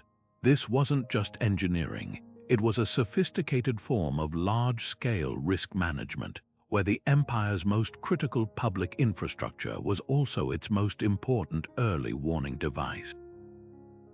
The Ottoman approach demonstrates a profound understanding that true security for a vast empire came not from building walls, but from building intelligence, turning the flow of water itself into a messenger and ensuring that the entire city could listen.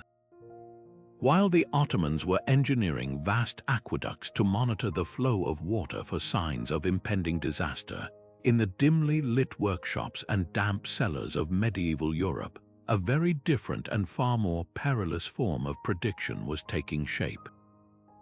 Here, amidst a world still deeply entwined with mysticism, the early pioneers of alchemy were conducting dangerous experiments that would unknowingly lay the groundwork for modern chemistry and chemical sensing. Their tool of choice was a brilliantly colored but lethally toxic mineral known as orpiment, a vibrant yellow arsenic sulfide that they would carefully grind into a fine powder and paint onto ceramic plates or flat stones. These orpiment detection plates were then strategically placed in locations believed to be sensitive to the Earth's inner workings, deep within natural caves, in the cold, still air of wine cellars, or near fissures in the rock that might exhale the breath of the planet. The theory behind their use was both simple and ingenious. These medieval scientists believed that in the days leading up to a major earthquake or volcanic eruption, the stressed and fracturing rock deep below the surface would release certain telltale gases into the atmosphere. The alchemists would return to these hidden sensors regularly, their eyes searching for the slightest change on the plate's surface. When these subterranean gases, which we now know could include sulfur dioxide, radon, or even compounds of mercury, came into contact with the orpiment coating, a chemical reaction would occur. The once bright yellow surface would begin to discolor, often developing a dull grayish film, a reddish tinge, or even black speckled patches. This visible transformation was the alarm bell, a silent scream from the earth itself warning of instability below. This practice was meticulously documented by some of the greatest scholarly minds of the age, including the encyclopedic German philosopher and alchemist Albertus Magnus, who wrote extensively on the properties of minerals and their reactions. In his vast body of work, we find descriptions of these practices that clearly straddle the line between mystical belief and raw empirical observation. The alchemists saw these reactions not merely as chemistry, but as a form of conversation with the hidden elements of the world, a transmutation of matter that revealed hidden truths. The incredible risk these individuals undertook cannot be overstated. Orpiment is devastatingly toxic. Simply inhaling the dust from grinding it could cause severe lung damage, neurological disorders, or even death. Handling the plates directly without any protection exposed them to chronic arsenic poisoning, a slow and painful decline. Their willingness to endure these dangers speaks volumes about the profound and desperate human need to gain any advantage over the arbitrary fury of nature. In an era where a single earthquake could level a city and a volcanic eruption as far away as Iceland could plunge Europe into a years-long famine by altering the climate, the motivation to find any warning was a powerful driver of innovation, even at the ultimate personal cost. This blend of bravery, curiosity, and perilous experimentation perfectly encapsulates the spirit of medieval inquiry, where the quest for knowledge was a literal gamble with death.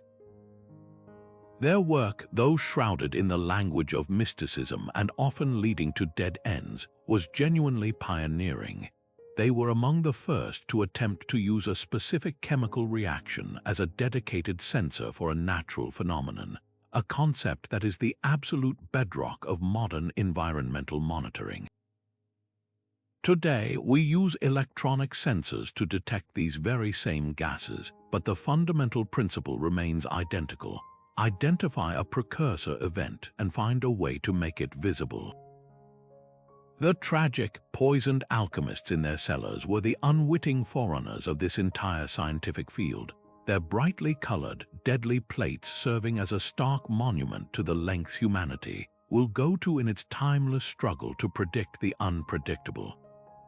Leaving behind the stone observatories and chemical plates of the old world, we now set our course for the vast, open expanse of the Pacific Ocean, where Polynesian navigators achieved what was once thought impossible: the safe and deliberate settlement of thousands of islands scattered across millions of square miles of open sea. Their most vital tool in this endeavor was not a complex machine, but a profound and intimate dialogue with the natural world, centered around a brilliant mental map known as the star compass. This was not a physical object in the way we might imagine a compass. While sometimes carved as a memory aid on wooden boards, its true form existed in the mind of the navigator.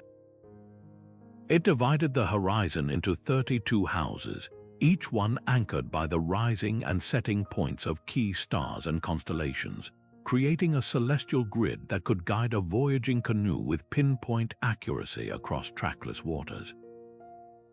Yet this celestial map was only one layer of their predictive genius. For the Polynesians, the ocean was not an empty void but a bustling highway of information, and the true threat to their voyages was the sudden, violent fury of the typhoon.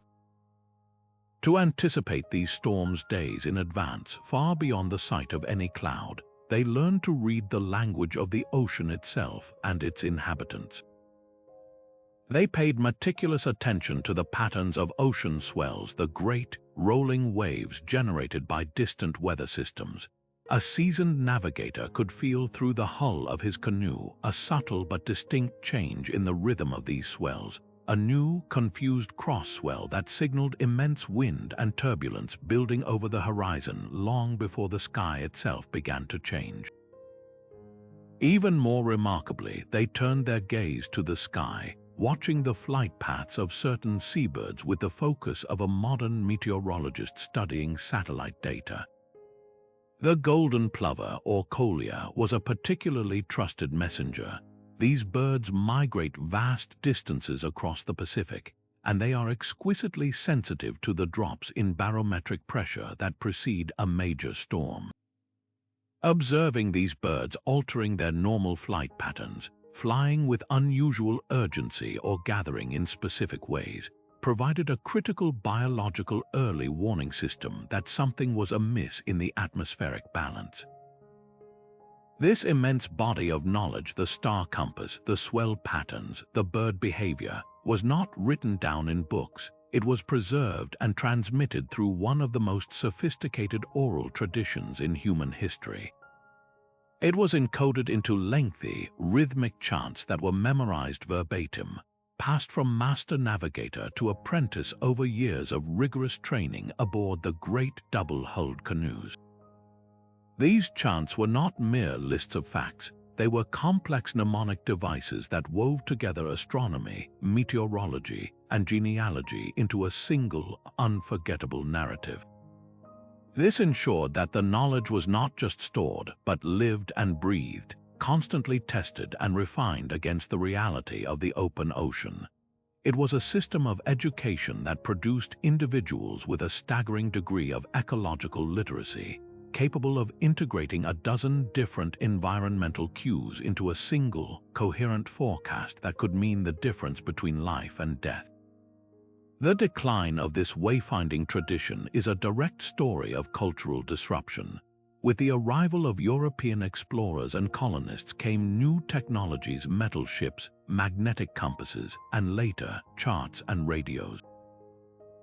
Westerners, unable to comprehend a science that was not written down, dismissed Polynesian navigation as luck or primitive superstition. The colonial era brought disease, conversion, and the suppression of indigenous practices, severing the chain of knowledge transmission for many communities. The great voyaging canoes were left to rot on shore, and the chants were often forgotten, their meaning lost. For a time, it seemed this unparalleled tradition of exploration and prediction would vanish forever. Yet, the legacy of the Polynesian navigators has experienced a powerful and inspiring renaissance in recent decades. Cultural heroes like Maupiailug from the tiny island of Satawal, who famously guided the Hokulea canoe from Hawaii to Tahiti in 1976 using only traditional methods, proved to the world that this knowledge was not myth, it was a sophisticated, replicable science. This sparked a revival across Polynesia, a reclamation of identity and knowledge that continues to this day. Their story is a potent reminder that traditional knowledge is not a relic of the past, but a living, evolving library of human adaptation, offering powerful insights into resilience and our relationship with the natural world, lessons that are more relevant than ever in our age of climatic uncertainty. While the Polynesian navigators were reading the patterns of the ocean and the stars to anticipate storms on the Korean peninsula, a different kind of observation was taking place right under people's feet, quite literally within the floors of their own homes. The Ondol system, a masterpiece of ancient Korean engineering, was far more than just a method for keeping warm during the bitter winters. This ingenious network of flues and channels, built directly beneath the stone and clay floors of a home, channeled heat and smoke from the kitchen fireplace throughout the living space before venting it out a chimney on the opposite side. It was a highly efficient and beloved feature of Korean life, but it also held a hidden, secondary function that turned every household into a potential seismic monitoring station. The principle behind its predictive power was one of simple, direct observation. Families living with Ondol developed an intimate, daily familiarity with the thermal character of their floors. They knew exactly which sections should feel warmest when the fire was stoked and how quickly the heat should dissipate after the fire died down. This created a precise thermal baseline for their home. In the days or even hours leading up to an earthquake, however, homeowners began reporting strange and unexplained anomalies. A corner of the floor that was typically cool to the touch might suddenly radiate an unusual dry heat, even when the kitchen fire had been out for hours. Conversely, a section that was usually warm might feel inexplicably and deeply chilled. These were not subtle changes. They were pronounced enough to be immediately noticeable to the bare foot or the palm of a hand, a tangible disturbance in the normal comfort of the home. What these keen observers were detecting were the precursors of geothermal and seismic activity. As tectonic pressures built deep underground, they could cause subtle shifts in the water table or create new, tiny fissures in the bedrock. This, in turn, might allow pockets of naturally heated groundwater or geothermal steam to rise closer to the surface, transferring their heat directly into the stone foundations and clay flues of the ondol system, effectively turning the floor into a radiator independent of the household fire. Alternatively, a blockage or diversion of an underground aquifer by shifting rock could cut off a source of geothermal warmth, causing a once consistently warm area to grow cold. The ondol system, with its extensive subterranean contact and stone mass that retained temperature, was perfectly designed to amplify and reveal these otherwise imperceptible changes in the Earth's crust. The most remarkable aspect of this system was its decentralized, community-based nature. There was no central scientific authority monitoring the data. Instead, it functioned as a powerful informal network. When a family noticed such an anomaly, they wouldn't keep it to themselves. They would report it to their local village headman or magistrate. These local officials, in turn, were responsible for logging these reports in court documents and comparing them with observations from neighboring households. If multiple homes across a district were independently reporting similar thermal oddities, it created a compelling and urgent mosaic of evidence, a clear signal emerging from the noise of everyday life. This transformed the entire community into a vast, distributed sensor array, where every home was a node contributing data to a collective early warning system. It was a profound example of grassroots science, leveraging the power of communal observation long before the concept of crowdsourcing was ever named. This ancient practice resonates powerfully with a very modern idea: the design of multi-functional living spaces. The ondol wasn't built to predict earthquakes. That was an emergent property of its intelligent design and the observant nature of the people who lived with it. Its primary purpose was comfort and survival against the cold, yet its structure and materials naturally lent themselves to this secondary, life-saving function. This principle is at the very heart of today's smart home and ubiquitous computing movements, where architects and engineers now design buildings with sensors embedded directly into their very fabric. Walls, windows, and yes, even floors are now being designed to monitor structural integrity, temperature, humidity, and air quality, turning our homes into active participants in our safety and well-being, just as the ondol did centuries ago. The humble Korean floor heating system stands as a timeless testament to the idea that the most effective technology is often that which is so seamlessly integrated into our lives that it quietly watches over us, turning everyday comfort into an unassuming guardian. In the vast, shimmering expanse of the Arabian desert, where the horizon blurs into a liquid haze, the Bedouin tribes perfected an art of prediction that turned an optical illusion into a life-saving science. They understood that the sarab, or mirage, was far more than a trick of the mind. It was a dynamic language of the atmosphere, a visible map of the air's density and temperature that could foretell the arrival of a killing heatwave or a suffocating sandstorm days in advance.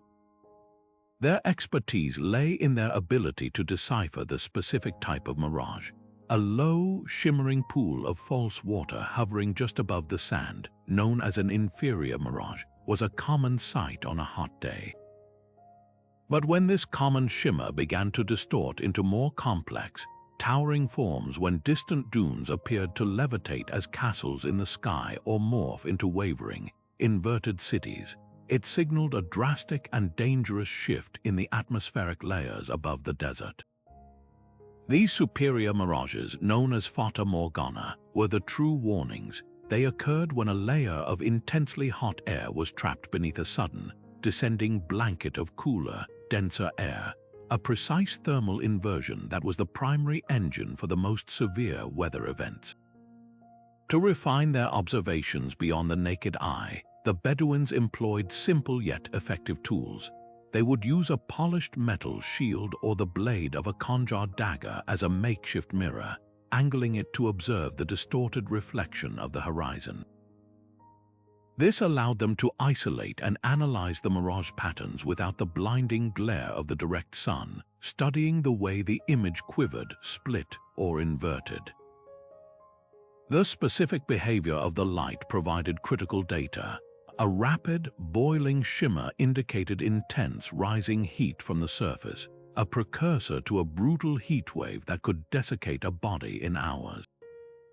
A mirage that appeared to vibrate horizontally with a frantic, shaking energy often meant powerful winds were already moving at high altitude, gathering dust and sand that would soon descend as a haboob, a wall of dust that could strip the flesh from bone. This profound ecological knowledge was far too vital to be left to chance or casual conversation. It was woven directly into the very fabric of their culture through poetry and oral storytelling. Elders would teach the young through rhythmic verses that described the dancing palaces of the jinn that appeared before the great winds, or the river of fire that heralded the breath of the simum, the poisonous wind. These poems were not mere folklore. They were precise, mnemonic technical manuals encoding generations of observational data into a form that was beautiful, memorable, and easily transmitted around a campfire. A single line of poetry could contain a complete forecast, dictating whether a tribe needed to immediately seek the shelter of a specific wadi or could safely continue its journey. This practice represents one of the purest forms of human adaptation, a demonstration of how our senses, when honed by necessity and guided by accumulated wisdom, can perceive nuances in the environment that our most advanced instruments sometimes struggle to quantify. The Bedouins' mastery of the mirage stands as a powerful testament to the idea that forecasting is not always about technology, but about learning to see the world with a deeper, more informed, and more respectful gaze. In the lush, sun-drenched landscapes of ancient Greece, where philosophy and empirical inquiry were beginning to take root, a brilliant student of Aristotle named Theophrastus turned his keen eye toward the natural world with a curiosity that would uncover one of nature's most subtle and electrifying secrets. In his extensive botanical works, particularly Inquiry into Plants, he documented a fascinating phenomenon observed by farmers and herdsmen. Certain species of ferns, which they called the electrophorus or spark-bearer, seemed to possess a mysterious energy. On days when the air grew heavy and humid, just before a summer thunderstorm broke, these plants would emit tiny, visible sparks of light when touched, or sometimes even crackle with a soft, static energy when brushed against by a passing animal. To the modern ear, this sounds like simple static electricity, but for the Greeks, it was a moment of profound mystery, a visible conversation between the plant kingdom and the brooding sky above. Theophrastus and his contemporaries didn't have the vocabulary of ions or atmospheric charge, but they were masterful observers and pattern recognizers. They correctly linked this botanical sparking directly to the impending arrival of lightning and thunder, understanding that the plant was acting as a natural barometer for the electrical tension building in the atmosphere. In the moments before a storm, the electrical potential difference between the charged clouds and the ground increases dramatically. Moist, pointed objects like fern leaves are particularly effective at dissipating this built-up charge through a process called corona discharge, which can manifest as those faint sparks or a soft glowing light known as scent. Elmo's fire. The Greeks had in effect identified a living, biological lightning detector, a plant that could sense and react to electrostatic changes invisible to human senses. But their interpretations went even further, venturing into the realm of seismology. Some Greek texts, building on Theophrastus's observations, suggested that an unusual abundance of these sparks on a clear day, or a strange restlessness in animals that sought out these plants, could be a harbinger of earthquakes. While the direct link between plant sparks and seismic activity is far more tenuous and not supported by modern science, their hypothesis was grounded in a fascinating, holistic logic.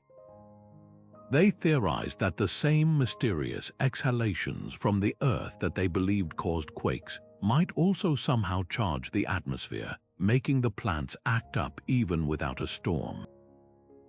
This was a bold attempt to connect disparate natural phenomena, botany, meteorology, and geology into a single, unified theory of the world.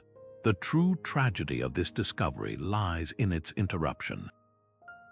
Theophrastus's work, along with so much of early Greek science, was fragmented and diluted over centuries. The Library of Alexandria, which may have held more detailed accounts, was lost, and later medieval scholars, lacking the context, often dismissed these descriptions as folklore or misinterpretation. The electrophorus plant itself faded from specific identification, with the name later being repurposed by 18th century scientists for a friction-based electrostatic generator. This loss represents a recurring theme in the history of science, a brilliant, intuitive leap that was centuries ahead of its time, only to be forgotten and then independently rediscovered much later. The Greek pursuit of knowledge through direct engagement with nature, exemplified by this sparking fern, highlights a timeless truth about the interconnectedness of our world, suggesting that sometimes the most advanced sensor technology is not built in a lab, but grows silently in the forest, waiting for a curious mind to notice its subtle electric whisper. From the sun-scorched deserts of Arabia, we now journey to the misty, green hills of ancient Celtic Europe, where the Druids practiced a form of environmental dialogue that turned simple tree branches into sensitive geological instruments. In a land rich with rivers and underground springs, these revered spiritual leaders would carefully select forked rods of hazel or willow, woods they believed were intrinsically connected to the hidden waters of the earth. The practice, known today as dowsing or water divination, was far more than a ritual to find drinking sources. It was a sophisticated early warning system for impending natural disasters. The Druid would walk slowly across the landscape, often near known wells or stream banks, holding the two ends of the forked rod with a gentle but firm grip, allowing the central point to point skyward. Their entire being was focused on the subtle sensations in their hands and the behavior of the wood itself. They believed that in times of stable geology, the rod would remain relatively still or move in a predictable, gentle rhythm. However, as subterranean pressures built before a landslide or as an underground water table shifted ominously before a flood, the rod would seem to take on a life of its own, dipping, twitching, or twisting violently in their grasp as if pulled by an unseen force. This phenomenon was deeply embedded in the Celtic spiritual worldview. The Druids did not see this movement as a simple physical reaction. They interpreted it as a direct communication from the spirits or deities believed to inhabit the wells and streams. These were not abstract concepts but powerful, localized entities like the goddess Sulis, associated with the thermal springs at Bath, England, who was thought to be both a healer and a prophetess of coming events. A violently shaking rod over a usually placid spring was not a mechanical failure. It was a divine warning from the spirit of that place, a cry of distress from the water itself that the delicate balance of the land was about to be violently upset. This practice was therefore a sacred contract, a form of respectful listening where humanity acknowledged that the natural world was alive, conscious, and willing to communicate with those who approached it with reverence and the proper ritual etiquette. For centuries, this practice was dismissed outright by modern science as pure superstition, a classic example of the idiomotor effect, where a person's unconscious expectations cause subtle muscle movements that make the rod appear to move on its own. However, a growing body of research is forcing a re-evaluation of this dismissive stance, suggesting the ancient Druids may have been tapping into something far more tangible.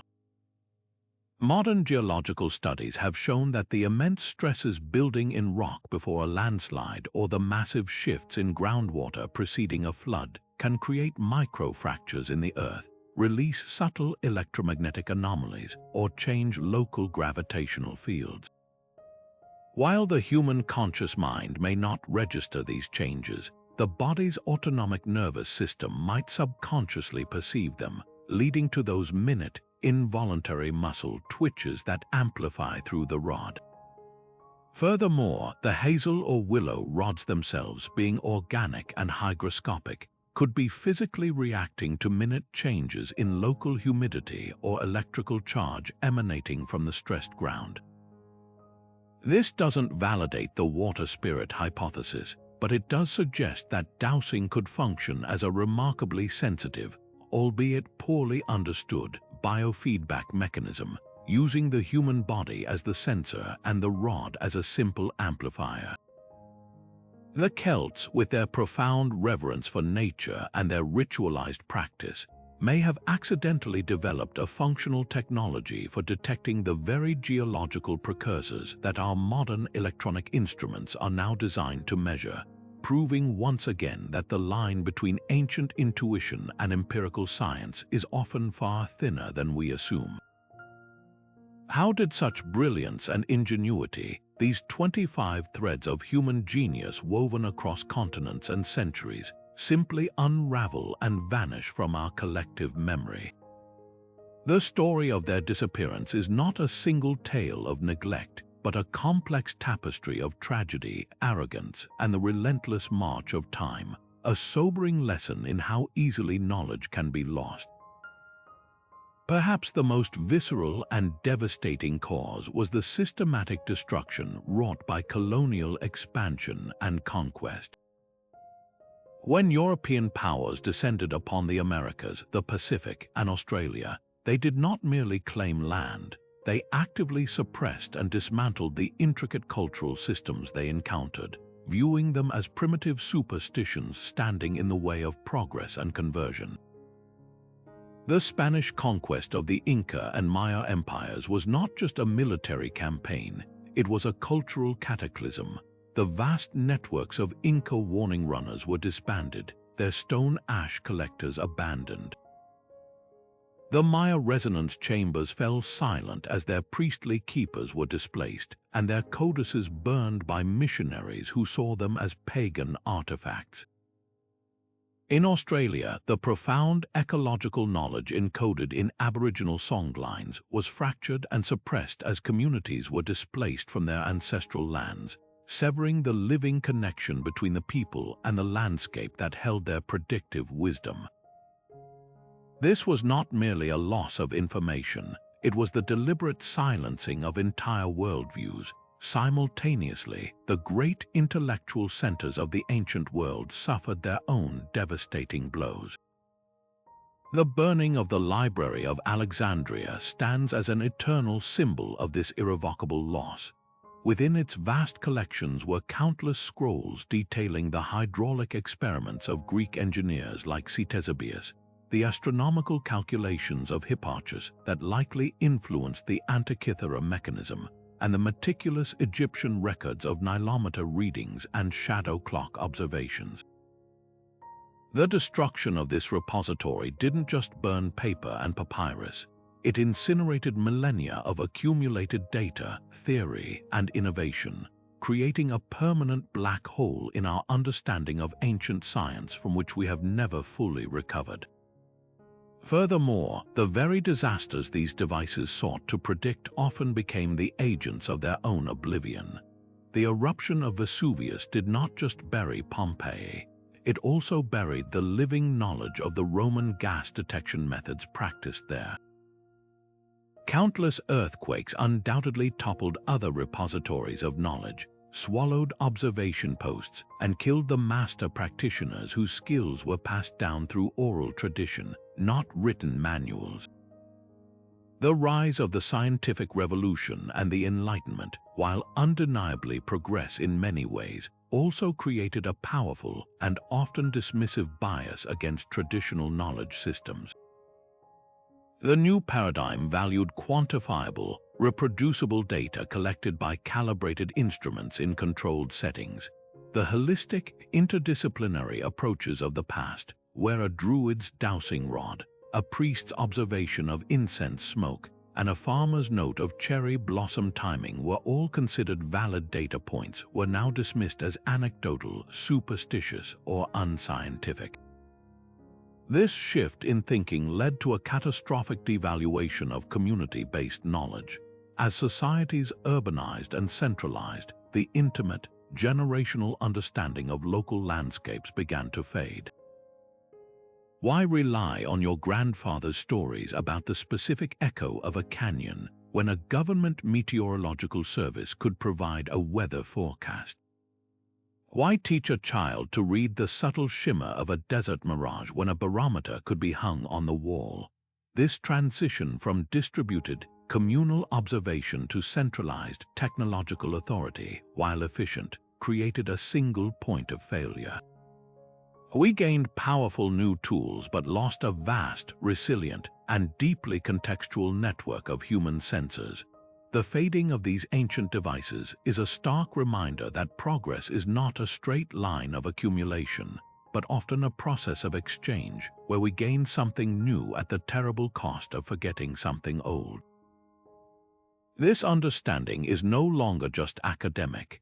As we face the escalating challenges of climate change and increasingly volatile weather patterns, we are realizing that our centralized, high-tech systems have their own vulnerabilities, and that the diverse, adaptive, and localized wisdom of the past might hold crucial keys to building a more resilient future. Yet the story of these 25 forgotten devices does not end in the dusty pages of history. It is being rewritten today in the most advanced research laboratories and field stations around the world. A powerful and exciting renaissance is underway as modern scientists armed with cutting-edge technology are turning back to these ancient methods, not as curiosities, but as legitimate sources of inspiration, discovering that our ancestors were often onto something profound.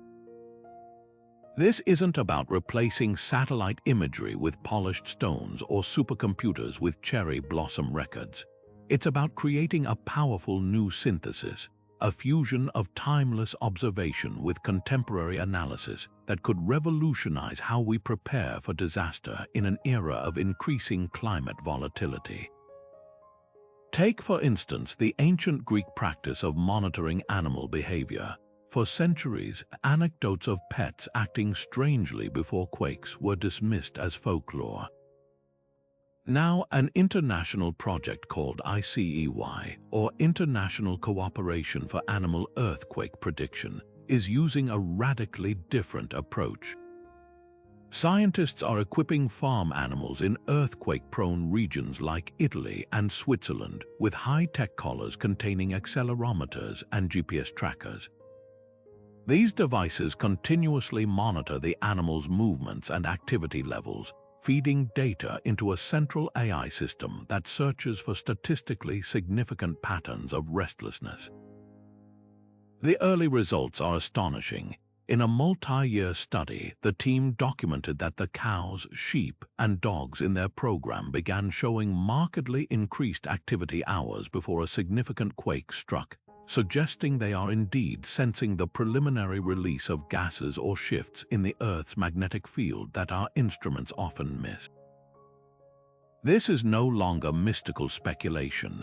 It is a quantifiable, data-driven field of study that is directly informing the development of biohybrid early warning systems. This same spirit of rediscovery is breathing new life into the Mayan understanding of acoustic resonance.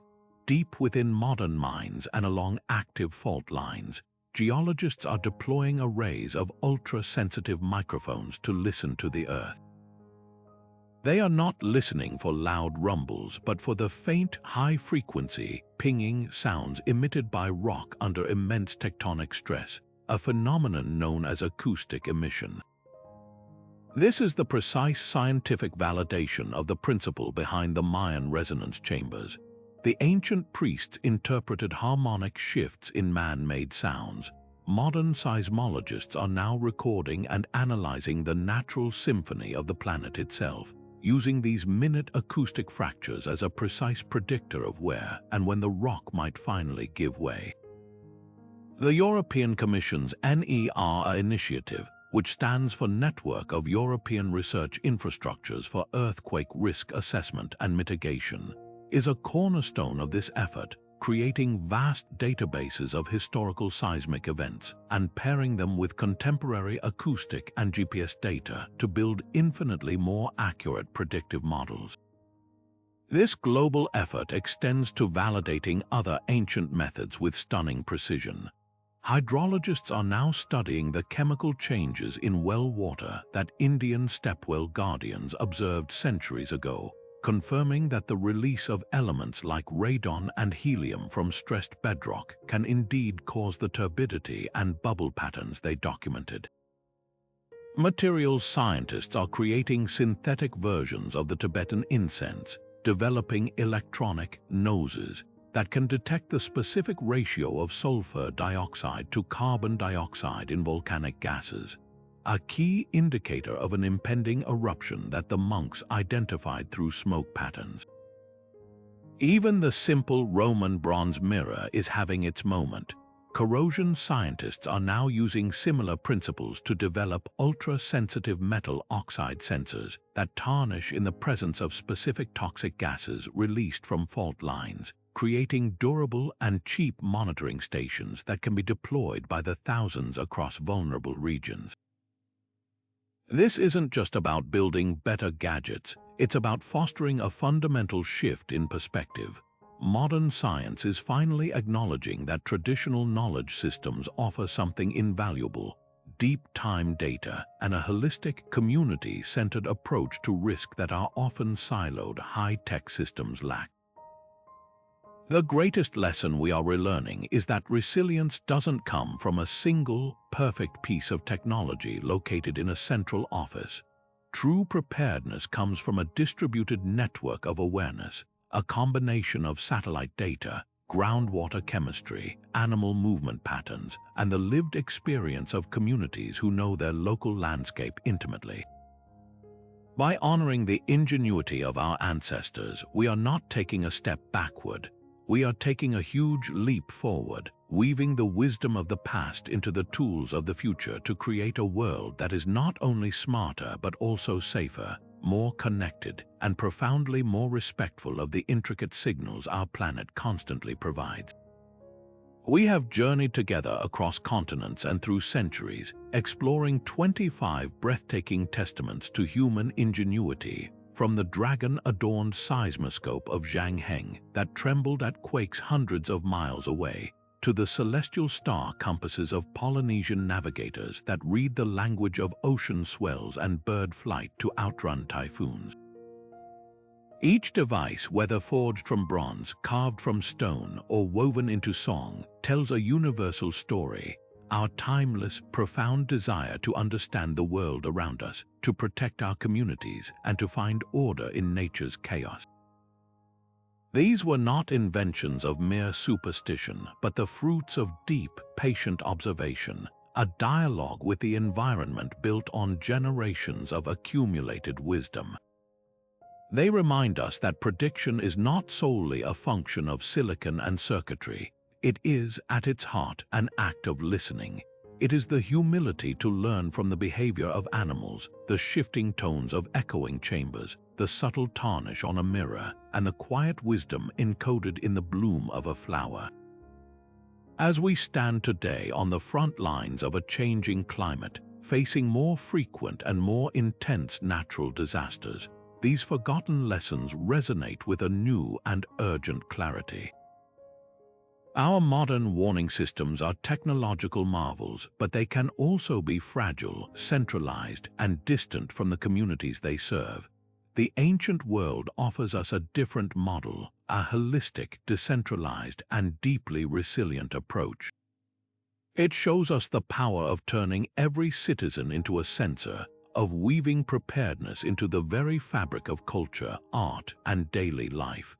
Relearning these methods does not mean abandoning our satellites and seismographs. It means complementing them. It means designing smarter cities that listen to their environment, fostering community watch programs that monitor local animal behavior, and respecting the invaluable place-based knowledge held by indigenous cultures.